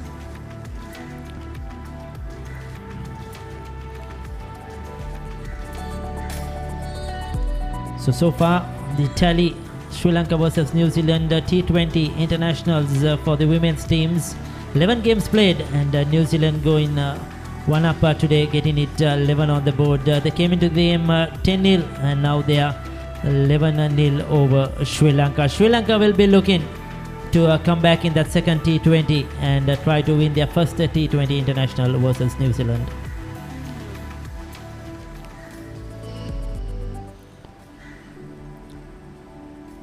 So as we said earlier, we have just ended the first T20. The second one is coming up in a couple of days, 10th of July here at the Sara Oval, and the third game will be on the 12th of July at this same venue. So please join us for those games as well, coming to you live on the Papare.com and Dialog TV. So there you go. 9:45 we will be coming to you live for that second game in a couple of days on the 10th of July. So please join us on the Papare.com and Dialog TV for that second T20. New Zealand will be looking to win the series. Sri Lanka will be looking to come back and win that game. Join us then. For now, it's a goodbye from all of us.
I came from the mud, there's dirt on my hands.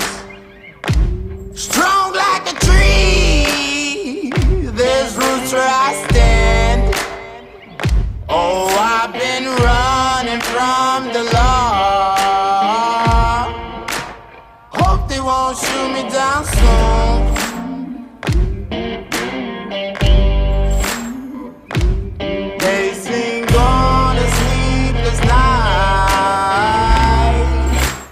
Try to catch me howling at the moon.